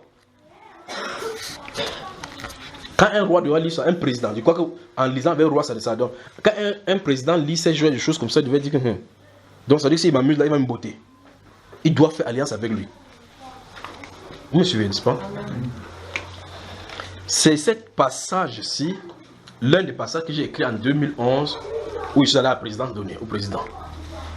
En 2011, sachant ce qui devait arriver sur ce pays-ci, j'ai vu ce qui devait arriver. Il dit comment je vais faire pour avoir ces choses-ci. J'ai fait une brochure. Je crois que frère, tu avais ça. Beaucoup d'entre vous avaient ces brochures ici. Il y a en 2011. Quand les choses des Arabes là ont commencé là-bas, ça a commencé à faire brrr. Je regarde dans les lieux célestes, je vois les choses commencent à changer. Il y a le bouleversement là-bas. Je vois les démons bagarrer. On vient, on prend le trône de quelqu'un, on enlève son trône, on met un autre trône, on pose quelqu'un. Je dis, je vois comment le vent est en train de faire, sans de descendre. Je dis, comment je vais faire ces choses-ci? Il dit, ok. Donc ça veut dire que des gouvernements sont en train de changer. Et j'ai dit ça plusieurs fois. Le gouvernement sont échangés sur le plan céleste. Mais je vois ça en train de descendre lentement. Ça en train de descendre lentement. Je dis, ah, ça va arriver ici. Ça prend, ça va vers l'Afrique, le corne de l'Afrique. Ça fait comme ça, comme le tourbillon. Comme le tourbillon, ça en train de descendre. Je dis, là voici, ça en train de descendre. J'écris dans la brochure. Je suis parti donc, j'ai amené le premier printemps arabe pour expliquer que quelque chose de s'est passé. Les mondes, c'est difficile que tu leur expliques des choses spirituelles qu'ils comprennent. C'est à vous qui dites, par exemple, que j'ai vu telle chose, je vois sa face comme ça, mais je viens tout simplement dire, voici donc ce qui doit se passer. Et donc, j'ai écrit dans cette brochure-ci, le titre de ça, c'est la bonne gouvernance face à la révolte. Et dans cette brochure, j'étais en train de dire, ce qui arrive au printemps arabe, tout gouvernement sur la terre devrait comprendre, les rois devaient comprendre qu'ils ont été établis par Dieu pour faire perdre la nation. Et ils sont là, le peuple est là pour le soutenir. Et donc, il y a des choses minimum que Dieu décide, ou mieux Dieu attend que le président fait. Soutenir les veuves, qu'il n'y ait pas des injustices, qu'il n'y ait pas soutenir les orphelins, ainsi de suite, qu'il y ait ces choses-là dans son pays. Et puis surtout, qu'il veille à ce que ces lois, les lois qui sont dans son pays, ne soient pas en contradiction avec les lois de Dieu, telles que l'homosexualité, ainsi de suite. C'est ce qui est écrit dans la brochure. Et puis il dit, quand toute cette loi-là, toutes ces choses-ci, un président ne veille pas sur cela, il attirera sur lui tôt ou tard la fougue de son peuple. C'est ce qui est écrit. J'ai écrit et j'ai dit ce que Daniel a dit ici à Nebuchadnezzar à la fin de la brochure. J'ai dit ce que le président doit faire, c'est de ne pas lire les livres de Mein Kampf d'Adolf Hitler, ni les livres tels que de Machiavel. Mais, monsieur le président, par là, notre président, que je te conseille de prendre la Bible et de lire et de chercher la volonté de Dieu pour savoir ce que le Seigneur Jésus veut pour toi. Parce qu'il t'a établi là-bas et crois-le, que le veuille ou pas, il t'appellera en jugement. C'est ce que j'ai écrit dans la brochure que la présidente donnée. Et puis à la fin de cela, il dit, ô roi, vis éternellement, ô monsieur le président, puisse mon conseil te plaire, répands-toi de tes actions et change de comportement. C'est comme ça qu'est conclu le document. J'ai mis dans un document que je suis allé à la présidente donner avec un autre encore, serviteur de Dieu pour le pays. J'ai distribué déjà à la présidente à l'entrée avant le document qui est entré là-bas. Nous sommes en 2011. Après ce 2011, j'ai dit, je suis en train de voir ici, dans une zone où il y a la forêt, un militaire qui vient et va vers son frère qui est censé habiller comme lui et il le tue. Si vous avez suivi les enseignements, vous avez entendu ce qu'il dit ça là-dedans. Et il vient vers lui et tu dis, mais comment celui-ci est habillé de la même façon que ce frère-ci et il le tue. Et ça se passe dans une zone où il y a la verdure. À un moment donné, j'ai dit encore que j'ai vu une attaque dans les positions militaires. Quelque chose est arrivé, on est venu dans les camps militaires attaquer. Je ne sais pas avec quel genre d'armes ils ont attaqué, ils ont bombardé le camp militaire, ça a été détruit. Mais on a attrapé certains d'entre eux et j'ai dit, il parlait en anglais. Ça c'est en 2011. On a averti, j'ai écrit, j'ai dit, oh roi, il y a quelque chose. Donc maintenant quelqu'un qui entend, il dit, position du camp militaire, on vient attaquer le camp militaire. Et puis quelqu'un porte l'habit militaire, il lutte dans une zone où il y a la brousse. Et puis on attaque le camp militaire. Et il parle en anglais, ceux dont on a arrêté parlent en anglais. Normalement on doit t'appeler pour dire, qu'est-ce que tu as de vouloir dire. Alors tu viens. Si on dit, frère Junior, viens, assieds-toi ici dans ce bureau. Qu'est-ce que tu veux dire? Je veux dire, surveiller les anglophones. Parce qu'il y a quelque chose qui va les réveiller où ils vont confronter les militaires. Attaquer les camps militaires. Donc, consécuter et chercher quel est le problème anglophone. Ça c'est en 2011. Vous voyez? Quand ça commence maintenant. Bon, on commence. Maintenant, regardez là, on se retrouve embourbé à l'intérieur. Pourtant, on peut prévenir cela. Nebuchadnezzar a eu la même chose. Quand Daniel a vu ce qui devrait arriver, il est venu vers lui, il dit, oh roi, c'est pourquoi détourne-toi de tes péchés. Pas vrai? Il va venir dire, plus mon conseil te plaît. C'est un conseil de direction que Daniel vient avec. Il dit, plus mon conseil te plaît, c'est pourquoi détourne-toi de tes péchés. Donc, les péchés vont te créer des obstacles. Et quand il est quitté, un de ces jours, le gars marchait, s'est parlé comme ça. Il dit, mais la Constitution, frère Alphonse, tu as vu ma gloire? En tout cas, ça c'est surtout dans le chapitre 4 qu'on va lire. Vous avez vu cette grande Constitution? Mais j'ai un vaste terrain. Personne n'est comme moi. Qu'est-ce qu'il faisait, frère? Qu'en faisant ça, il faisait quoi? Il s'en glorifiait, il s'est glorifié, il s'est levé. La Bible déclare à cet instant-là, suivez cet enfant. Vous ne voulez pas qu'il parle de ces choses-ci? À cet instant-là, un ange du Seigneur, quoi? L'a frappé. À cet instant, on lui a retiré son intelligence. Donc, Dieu peut manipuler n'importe quoi sur la terre quand il veut. La personne qui marchait là-bas subitement en se glorifiant, on lui a mis le cœur d'un animal. Vous voyez ça, frère? Souvenez-vous, corps, âme et esprit. La Bible déclare que Dieu lui a enlevé le cœur de l'être humain et lui a mis le cœur d'un animal. À cet instant-là, tu dis Nebuchadnezzar, il dit Nebuchadnezzar, le roi vient tellement, vous voyez seulement le roi, même habillement et autres. Il va faire, on dit que wonderful, qu'est-ce qui arrive? Vous allez après parler en langue, ne feront pas venir le cœur. Alors donc, il faut qu'on fasse attention. Toutes les choses ont été dites sur ce pays. Faites comme ça, voici la situation change. À un moment donné, voici le message que le président de la République appelle à la repentance sur le pays. Disons ici là, avant que vous faites des choses, dites les choses aussi. Écoutez bien maintenant, écoutez. Lorsque les prophéties sont données, écoutez très attentivement. Lorsque les prophéties sont données, toutes les prophéties sont enceintes et donc emballées. Je ne sais pas si vous pouvez saisir ceci. Toutes les prophéties sont enceintes et sont emballées. Et donc il faut bien explorer pour saisir les tenants et les aboutissants. Ou mieux encore, pour voir tout le pan. Lorsqu'on dit, regardez, le prophète Élisée, Ésaïe va venir par exemple dans le chapitre 39 d'Ésaïe, il vient voir Ézéchias, parce que Ézéchias était malade. C'est ce même prophète qui va prendre les figues et mettre sur ses blessures. Après, il va prophétiser, il va guérir. De sa maladie, le président de la République de notre pays, les Assyriens et les gens de Babylone, vont envoyer des émissaires maintenant pour venir le réconforter, pour le féliciter de sa guérison. Et quand il vient, il dit que merci d'être venu. La maladie a failli me tuer ici. Hein? Oui. Après, il a dit comme ça, il a ouvert ses portes. Tu as vu mon amour là, le gobelet, c'est le gobelet que Salomon avait fait. Il a présenté, comme vous voyez dans la télévision, comment il y a des visites des papas, des différents rois.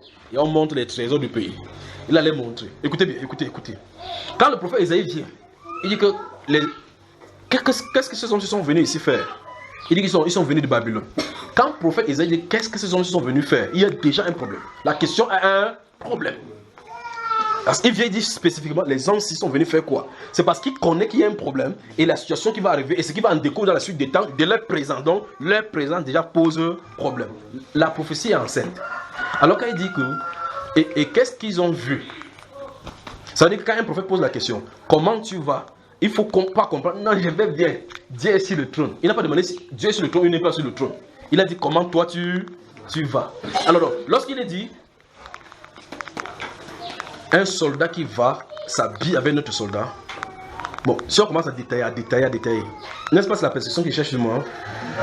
En tout cas, Joseph en a appris à ses dépens. Donc tu donnes juste un bribe, mais le contenu est en scène. Ça veut dire que c'est pas la suite qu'on peut dévoiler qu'en réalité, voici comment ça se passe. Si on vient en un à un. Maintenant, si par exemple le frère vient dire, tu parles du nouveau président. De quelle province, de quelle région se trouve? Il vient en deux, je lui dis. Il est de quelle famille? Je lui dis. Comment il s'appelle? Je lui dis. Il viendra à quelle période? Je lui dis. Je ne suis pas de dire que tu veux me demander, frère. Tout à l'heure, tu vas venir demander. Il parle, nous lisons ici. Regardez. Maintenant, quand tu dis, c'est telle personne, vous savez que vous venez de lui créer des problèmes, n'est-ce pas? Regardez. Dieu a déchiré la royauté du dessus de toi. Il a donné à un autre plus que toi. Vous savez ce qui arrive là? Qui parle ici? Quel prophète? Samuel, merci beaucoup. Au moins, bonjour Bafsam. Ok. Dès ce moment, dit la Bible, si vous lisez le chapitre 17 et 18 de 1 Samuel, la Bible déclare que quand les deux, Saül et David, sortaient pour aller tuer, quand Saül, lui tuait 1000, David tuait. En rentrant alors, les femmes comme les femmes, c'est David était mon roi, il s'est levé pour danser. On chantait les cantiques pour qui? David. Plus on faisait comme ça pour David, plus ça ne fait que créer des problèmes ici. Et par conséquent, en félicitant David, en la présence de Saül, ça a poussé Saül à vouloir tuer David. Donc, je ne veux pas créer de problème à David. Vous voyez cela? Vous comprenez, n'est-ce pas, frère? Voilà. Maintenant, continuons la lecture ici. Bon, c'est un jeune. Regardez, il monte dans la zone où... Non, lisons ici. Il a remis entre les mains... On y va? Où est-ce que nous sommes là? 21. 22 maintenant. Il révèle ce qui est profond et caché. Il connaît ce qui est dans les ténèbres. La lumière demeure avec lui.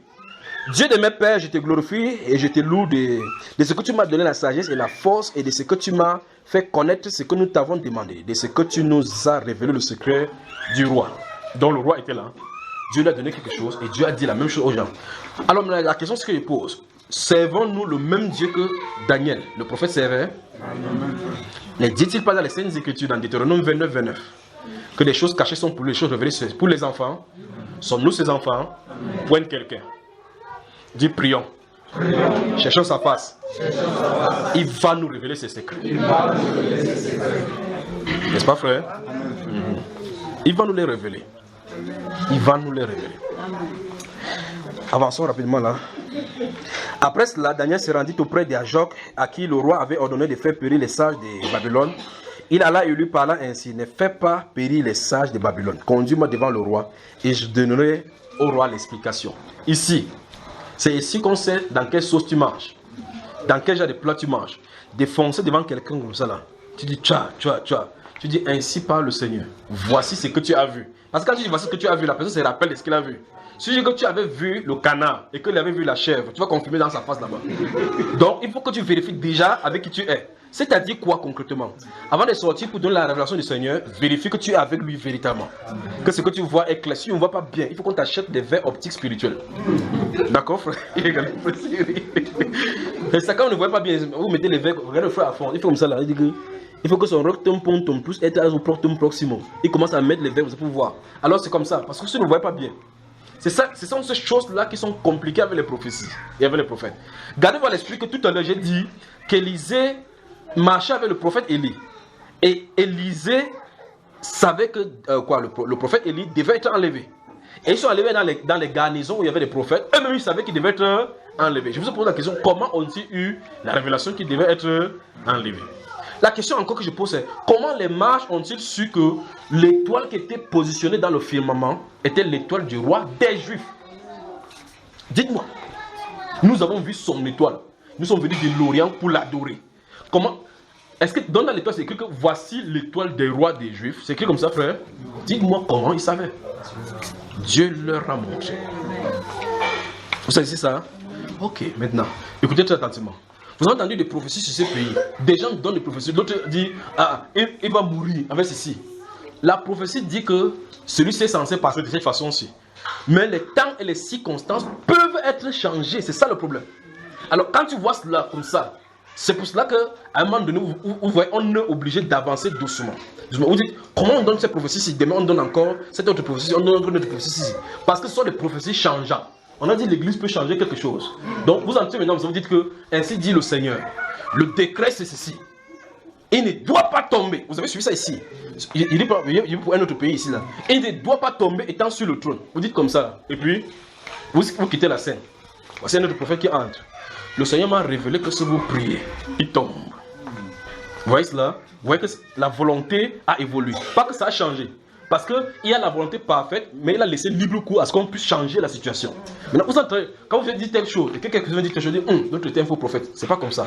À un moment donné, il va falloir enseigner le problème des prophètes ici. Parce que la Bible, quelqu'un peut vous dire quelque chose qui soit vrai, aligné et bien clair, mais étant quand même un faux prophète. Vous savez ça, n'est-ce pas?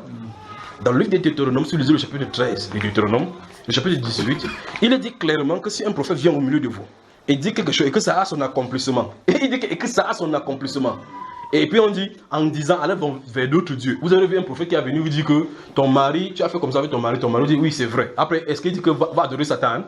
Non. Il a dit, la prophétie qui vient de Dieu doit te conduire à la crainte de Dieu. Et ce qui ne vient pas de Dieu, ça doit t'amener plutôt à quitter Dieu. C'est ce qu'il a dit dans Deutéronome. Et par conséquent, la prophétie peut être vraie, mais ça t'amène plutôt dans le monde.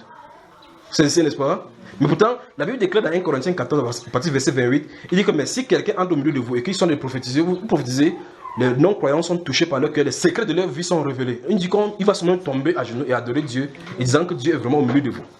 Vous voyez? Mais quelqu'un dit, on prophétise des choses qui sont vraies. Dans ton porte-monnaie, tu as dit, il dit oui. Le numéro de ton téléphone, c'est oui. Hey, il m'a dit tout dit. Mais il m'a tout dit. La conséquence de cette prophétie, c'est quoi? Il rentre encore. La personne qui lui a donné les 10 000 là, l'homme qui lui a donné, l'homme mari qui lui a donné les 10 000 là, donne encore un autre. Vous voyez cela? La prophétie n'a pas amené à la repentance cette personne-ci, ni à la crainte de Dieu.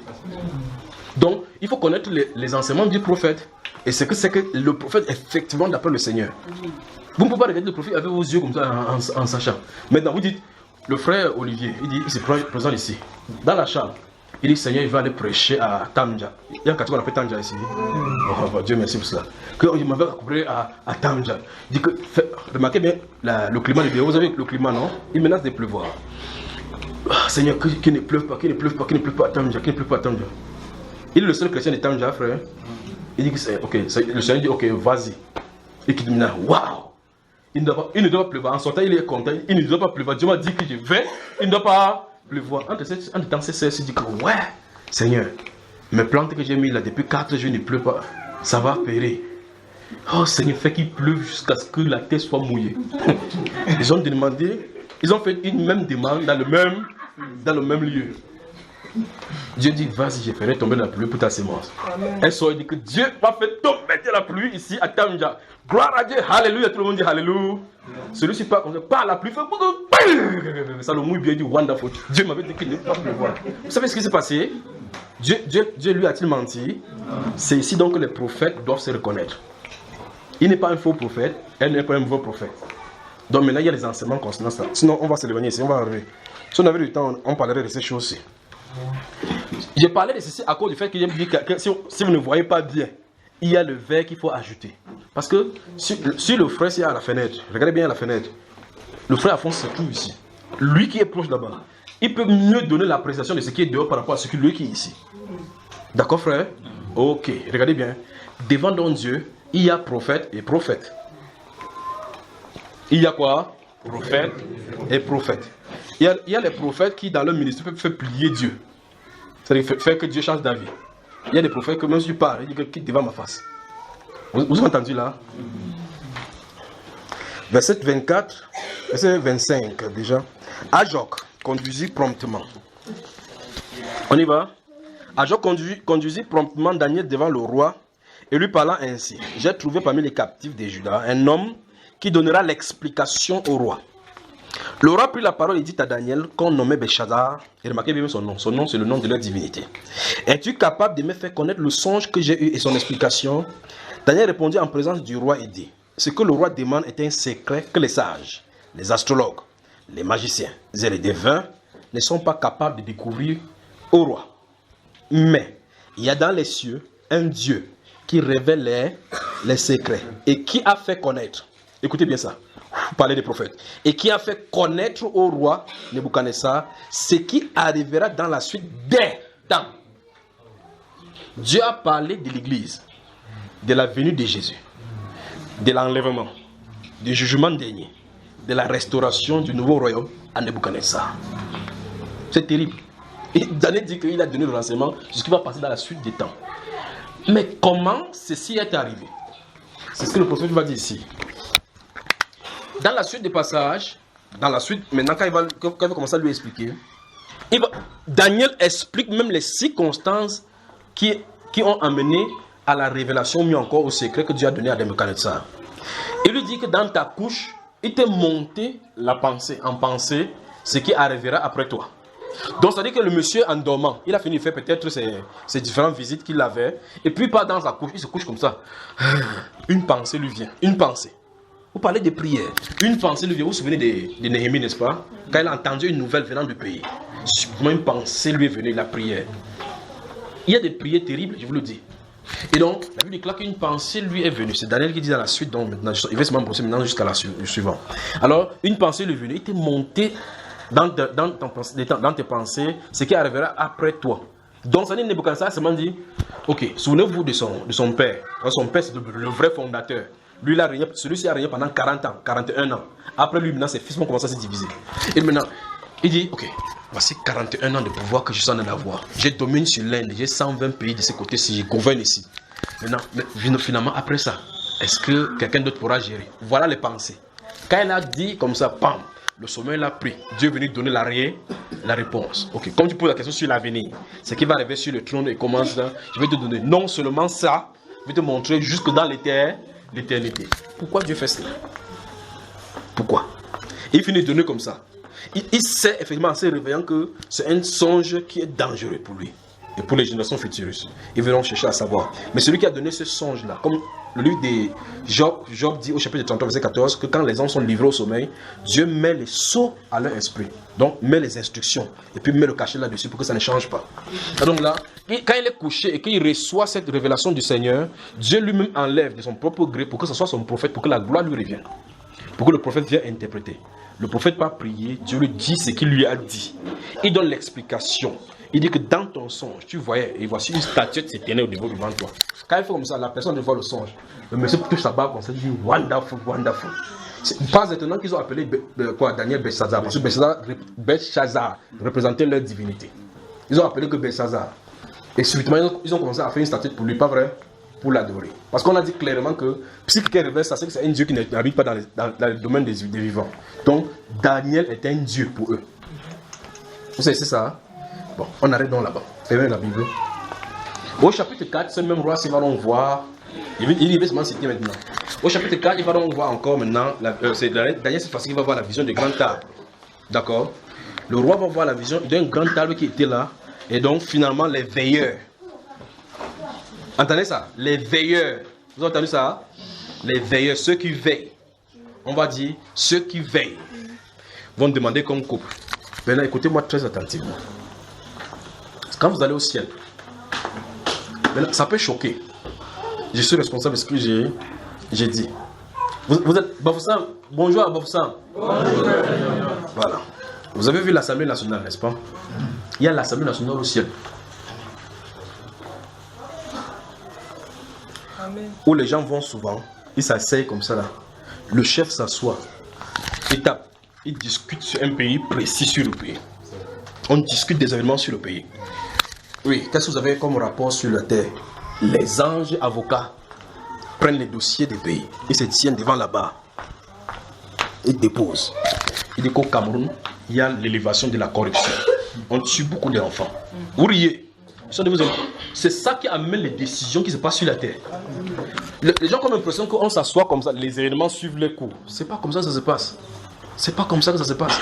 Quand vous lisez déjà le livre de Genèse chapitre 18, quand Dieu est descendu avec 2 anges, il dit à Abraham, quand il a dit qu'il va détruire la terre, il dit qu'Abraham descendait, sera une grande nation. Est-ce qu'il va cacher quelque chose? Mais souvenez-vous, il dit, je descendrai pour voir si, écoutez bien, pour voir, qu'est-ce que Dieu dit? Écoutez, pour que, si quoi?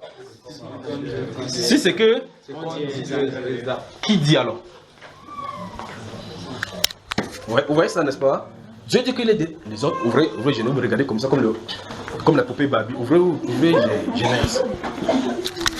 Regardez. Vous avez moi, n'est-ce pas?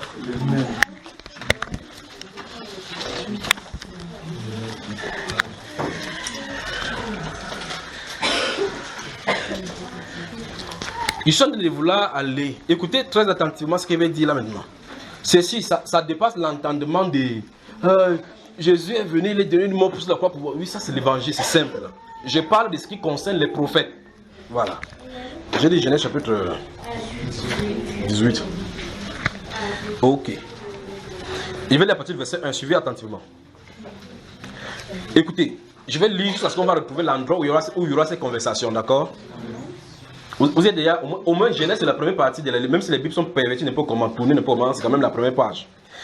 L'Éternel lui apparut parmi les chênes de Mamré, comme il était assis à l'entrée de sa tente, pendant la chaleur du jour. Il leva les yeux et regarda, et voici 3 hommes étaient debout près de lui. Quand il les vit, il courut au-devant d'eux depuis l'entrée de sa tente et se prosternait en terre. Et il dit, Seigneur, si j'ai trouvé grâce à tes yeux, ne passe point, je te prie, loin de ton serviteur. Permettez qu'on apporte un peu d'eau pour vous laver les pieds. Et reposez-vous sous cet arbre. J'irai prendre un morceau de pain pour fortifier votre cœur, après quoi vous continuerez votre route. Car c'est pour cela que vous passez près de votre serviteur. Le prophète sait qui est là. Il sait que s'il descend sur la terre, il y a un problème. Bon, dans la suite, quand je vais vous expliquer pourquoi Abraham a dit ceci. D'accord, frère? Maintenant, ok. Maintenant, il répondit, fais comme tu l'as dit. Abraham alla promptement dans sa tente, fait vers Sarah, et il dit vite 3 mesures de fleurs de farine, pétrit et fait des gâteaux. Et Abraham courut à son troupeau, prit un veau tendre et bon, et redonna à un serviteur qui se hâta de l'apprêter. Il prit encore de la crème et du lait avec le veau, avec même Dieu sait manger de bonnes choses, mon frère, qu'on avait apprêté, et il les mit devant eux, et s'était lui-même à leur côté sous l'arbre, et il mangeait. Vous y êtes? Alors il lui dit, où est Sarah ta femme? Il répondit, elle est là, dans la tente. L'un d'eux, d'entre eux, dit, je reviendrai vers toi à cette même époque, et voici Sarah, ta femme, aura un fils. Sarah écoutait à l'entrée de la tente qui était derrière lui. Donc ça veut dire qu'il était assis comme ça, il causait avec Abraham. La tente était derrière lui, Sarah était dedans. Pendant qu'il parle, Sarah tend l'oreille comme ça là. Elle entend. Elle dit que quand quelqu'un mange, les prophéties sortent de sa bouche. La Bible déclare, verset 11, Abraham et Sarah étaient vieux, avancés en âge, et Sarah ne pouvait plus espérer avoir des enfants. Elle rit en elle-même en disant, maintenant que je suis vieux, aurais-je encore des désirs? Mon Seigneur aussi est vieux. Oui, quelqu'un posait la question hier. Vous avez vu comment Abraham est appelé ici Seigneur, n'est-ce pas? L'Éternel dit à Abraham, pourquoi donc Sarah a-t-elle ri en disant, est-ce que vraiment j'aurai un enfant, moi qui suis vieille? Y a-t-il rien qui soit étonnant de la part de l'Éternel? Au temps fixé, je reviendrai vers toi à cette même époque et Sarah aura un fils. Sarah mentit, dit la Bible. C'est ce qui est écrit là-bas, frère. Sarah mentit en disant, je n'ai pas ri, car elle a eu peur. Mais il dit au contraire, tu as ri. Dans la présence du Dieu Tout-Puissant, il dit, tu as ri. Il dit, je n'ai pas ri. Et Dieu se tourne vers Abraham. À cause d'Abraham, Sarah est épargnée. Amen. Vraiment. Ces hommes se levaient pour partir et ils regardaient du côté de Sodome. Regardez bien. Ils se lèvent là, dans la présence, quand ils ont fini de manger, ils font avec le cul dans le... Il guette comme ça, il guette Sodome. Quand il s'est tourné, en tout cas, je vais revenir encore, parce que on aura du temps pour travailler. D'accord? On aura du temps, il faut comprendre même 2 semaines. Où on travaille, si vous voulez, travailler jour après jour. Pourquoi on travaille ces genre de choses. Où il se tourne, il regarde à l'horizon. On dit qu'il regarde vers Sodome. Abraham se tient de ce côté-ci. Il regarde les réactions parce que les prophètes. Non, je ne vais pas vous dire l'autre relation, vous allez compliquer la vie aux gens. Quand il se tourne, il regarde dans cette direction, il regarde, Abraham comprend. Donc le message se porte, le but, la direction c'est là. Il se tourne, il regarde. Vous vous souvenez des Exode chapitre 3, lorsque la Bible déclare que Moïse est sorti pour aller perdre le bœuf. Et la Bible déclare subitement, il y a une flamme de feu qui s'est levée là-bas. La Bible déclare que l'Éternel vit qui se détourna pour regarder. C'est terrible, frère. Donc Dieu a déposé sa puissance là-bas. Et puis il observe Moïse. Il observe Moïse qui se détourna pour voir cette vision, cette grande vision. La vision, ça avait les yeux, frère? Non. La vision, ça avait les yeux? Non. Ok. Bon, en tout cas, continuons ici. Ces hommes se levaient pour partir et ils regardaient du côté de Sodome. Abraham alla avec eux pour les accompagner. Alors l'Éternel dit, cacherai-je à Abraham ce que je vais faire? Abraham deviendra certainement une nation, une grande et puissante, une nation grande et puissante. Et en lui seront bénies toutes les nations de la terre. Car je l'ai choisi afin qu'il ordonne à ses fils et à sa maison après lui de garder la voie de l'Éternel en pratiquant la droiture et la justice, et qu'ainsi l'Éternel accomplisse en faveur d'Abraham les promesses qu'il lui a faites. Et l'Éternel dit, écoutez bien, écoutez très attentivement. C'est là maintenant on commence à se positionner. Et l'Éternel dit, le cri contre Sodome et Gomorrhe s'est accru et leur péché est énorme. Qui crie donc?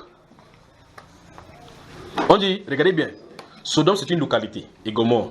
Dans cette localité, la suite dit clairement que tous, depuis le plus petit jusqu'au plus grand, dans cette ville-là, étaient pervertis. La question donc maintenant c'est, qui crie donc contre eux? Parce qu'il faut au moins que les gens qui vivent dans le bien, pour dire, nous ne sommes pas d'accord avec vous, nous ne sommes pas d'accord, c'est que vous faites un mal. Voilà le cri qu'on normalement on devait s'attendre. Mais on dit que tout le monde est perverti. La question c'est, qui donc crie contre eux?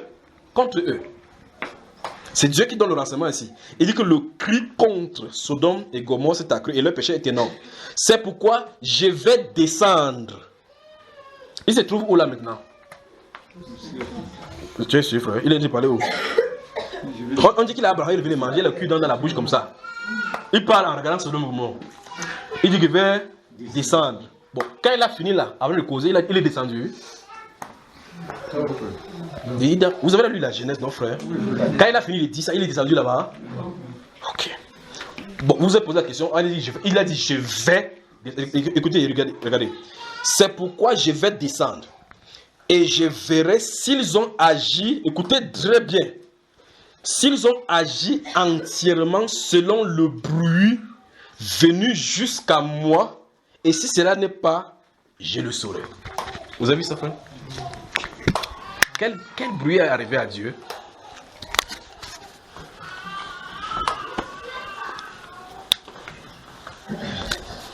Au ciel, il y a le comité des anges qui sont spécialement chargés pour jouer aux instruments.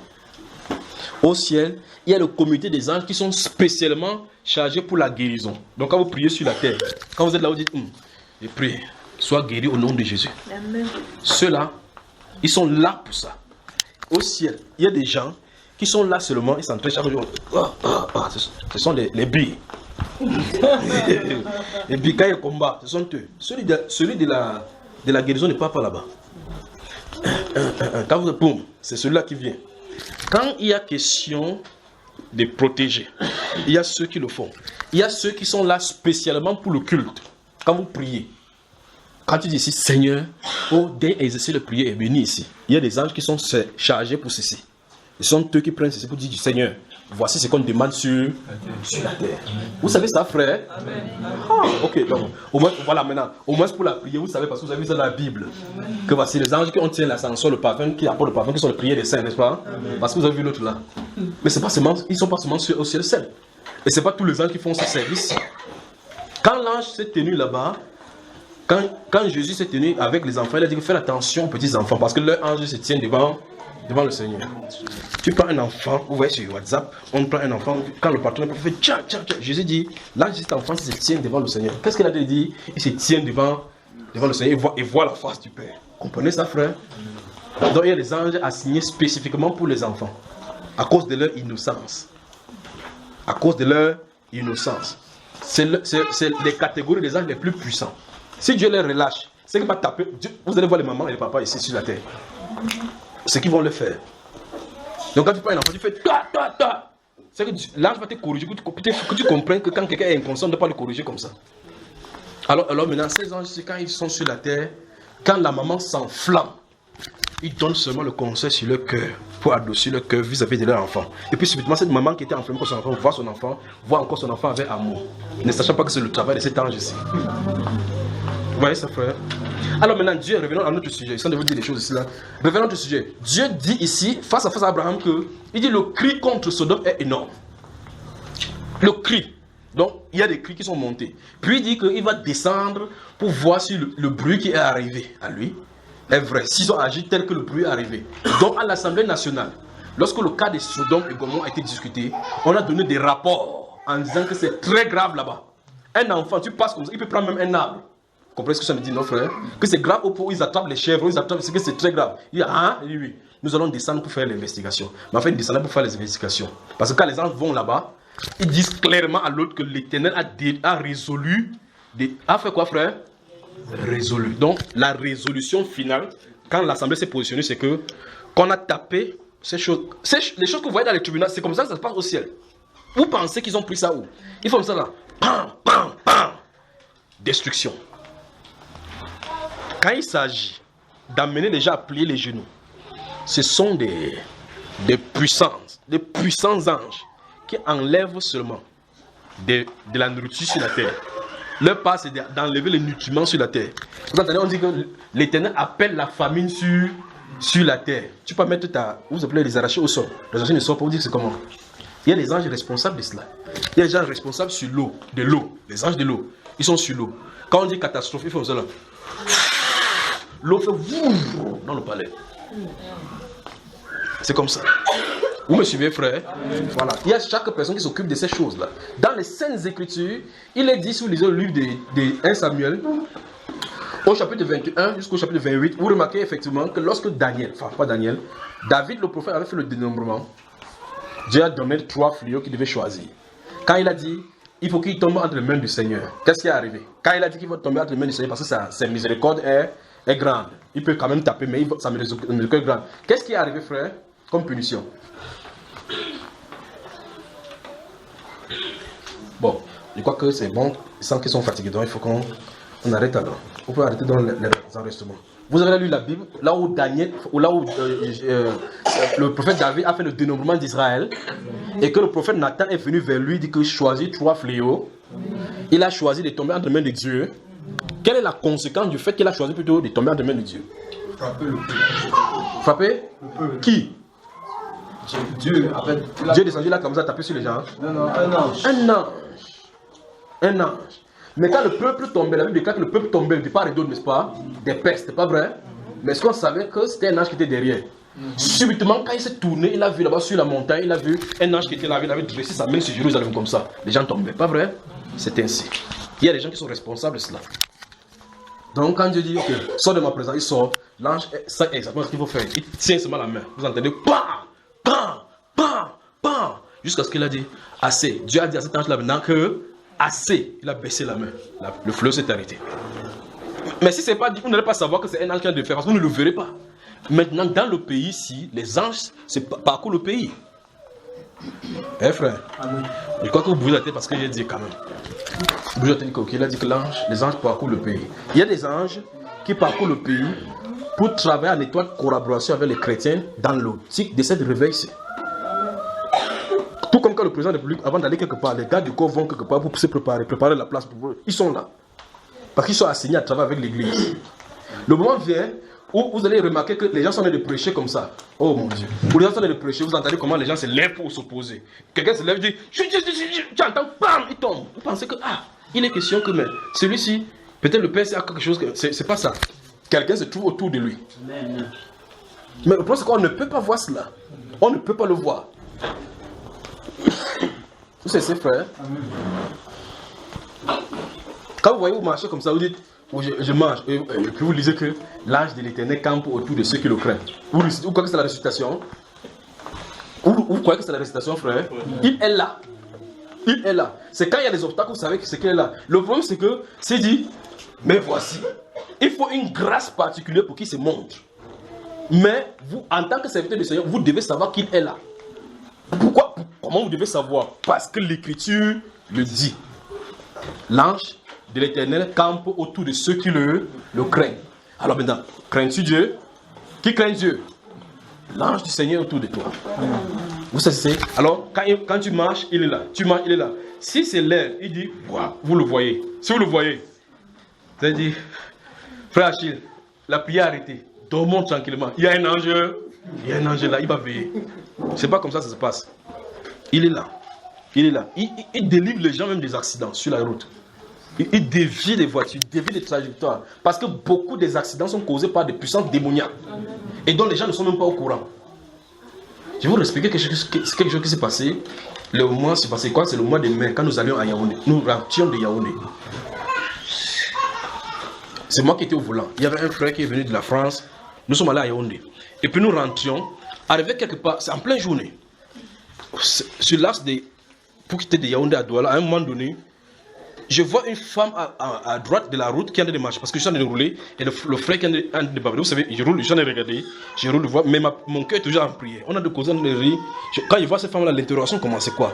Le Saint-Esprit dit que cette femme est en train de faire des incantations en route pour causer des accidents. Et je suis en train de rouler, je suis là à 140. Et elle est en train de faire elle marche du côté droit. Donc ça veut dire que, comme moi je suis en train de descendre sur doigt là, elle est passée à côté de la voiture. Et dans les 5 minutes qui suivent, j'ai senti cette tension-là. Et nous avons vécu cela. Quelque part, à quelques lieux, il dit bien, la route est bien droite à cet endroit. Il y a un bus qui est en train de venir face à face de moi. Je suis en train de rouler, tout en priant, je dis à mon frère que prions. Cette femme est en train de faire les incantations. Écoutez bien, écoutez très attentivement. Je suis en train de rouler. Nous voici, nous sommes deux. Voici la route est tout droit. Ce n'est pas la qualité qu'on dit qu'il y a un dépassement, ni quoi que ce soit. Subitement, le bus fait un détour vers moi comme ça, fonçant vers moi et rabattre comme ça. À cause d'un petit trou qui était toujours devant lui. On était nez à nez. Avec ça, avec la nuit qu'il venait. Il frappait, il était exactement de mon côté. Quand il a fait ça, écoutez bien, quand il a fait ça, j'ai entendu quelque chose couvrir la voiture. Comme ça, comme une enveloppe. Au point où quelque chose, c'est comme si on a été appuyé dans la voiture. Je n'ai pas poussé le volant ni à gauche, ni à droite. Parce qu'avec cette lui, si vu le volant, vous entendez que quelqu'un est au champ. Et comme on est Dieu là-bas, il va continuer à partir. On ne va pas savoir, on va venir dire que quelqu'un est entré au champ. Voilà donc pourquoi la grande majorité des accidents se passent comme ça. C'est pour ça que quand nous étions dans l'antenne de prier, j'ai parlé de la vallée de Chang, justement. Parce que j'ai vu des groupes de sorciers aller se tenir là-bas. Faire des incantations dans un coin de là. Et puis, il y a un puissant démon qui se tenait là-bas. Son rôle, ce sera d'enlever le frein. Après, vous entendez quelqu'un, il descendait la falaise, il a perdu le frein. Le frein est sorti, ça se perd, frère. Il enlève tout simplement le frein. Le frein, vous avez le frein à pression. Il suffit seulement, il débranche un tuyau. Vous faites comme ça, quoi. Vos cheveux se dressent comme ça. Et puis vous regardez la vallée là-bas, commence à dire Jésus, Marie, Joseph, Akan, Mikaël et autres là-bas. Alors donc, ces choses-ci, quand vous ne savez pas que dans l'atmosphère où nous nous trouvons, le combat, il s'agit d'un combat d'ordre spirituel. On va avoir beaucoup de problèmes. Alors dans la ville se trouvent donc des anges qui parcourent le pays, parce qu'il y a des hauts lieux. Quand il y a des changements de gouvernement comme ça, beaucoup des esprits qui sont chassés dans le gouvernement tombent sur la terre pour faire des ravages là-bas. Ils disent que mieux, ça gâte ça gâte. Il faut les gens pour protéger. Donc les gens dorment, ne sachant pas qu'il y a des gens qui sont là pour veiller sur eux. Bon, pour le cas du Cameroun, il y a un conseil qui s'est tenu. Écoutez maintenant. L'Assemblée nationale céleste du Cameroun s'est réunie. La décision a été prise. Et c'était définitif et final que normalement il doit y avoir un changement. Et donc on a remis l'église. Les gens donc, qui s'occupent du cas de l'église du Cameroun, les églises du Cameroun, sont venus avec le dossier. On a dit ok, voici les dossiers à vous. Allez veiller dans cette affaire pour que ça se passe comme Dieu veut. On prend une pause. Que le Seigneur vous bénisse. Amen. Que Dieu vous bénisse. Que Dieu vous bénisse.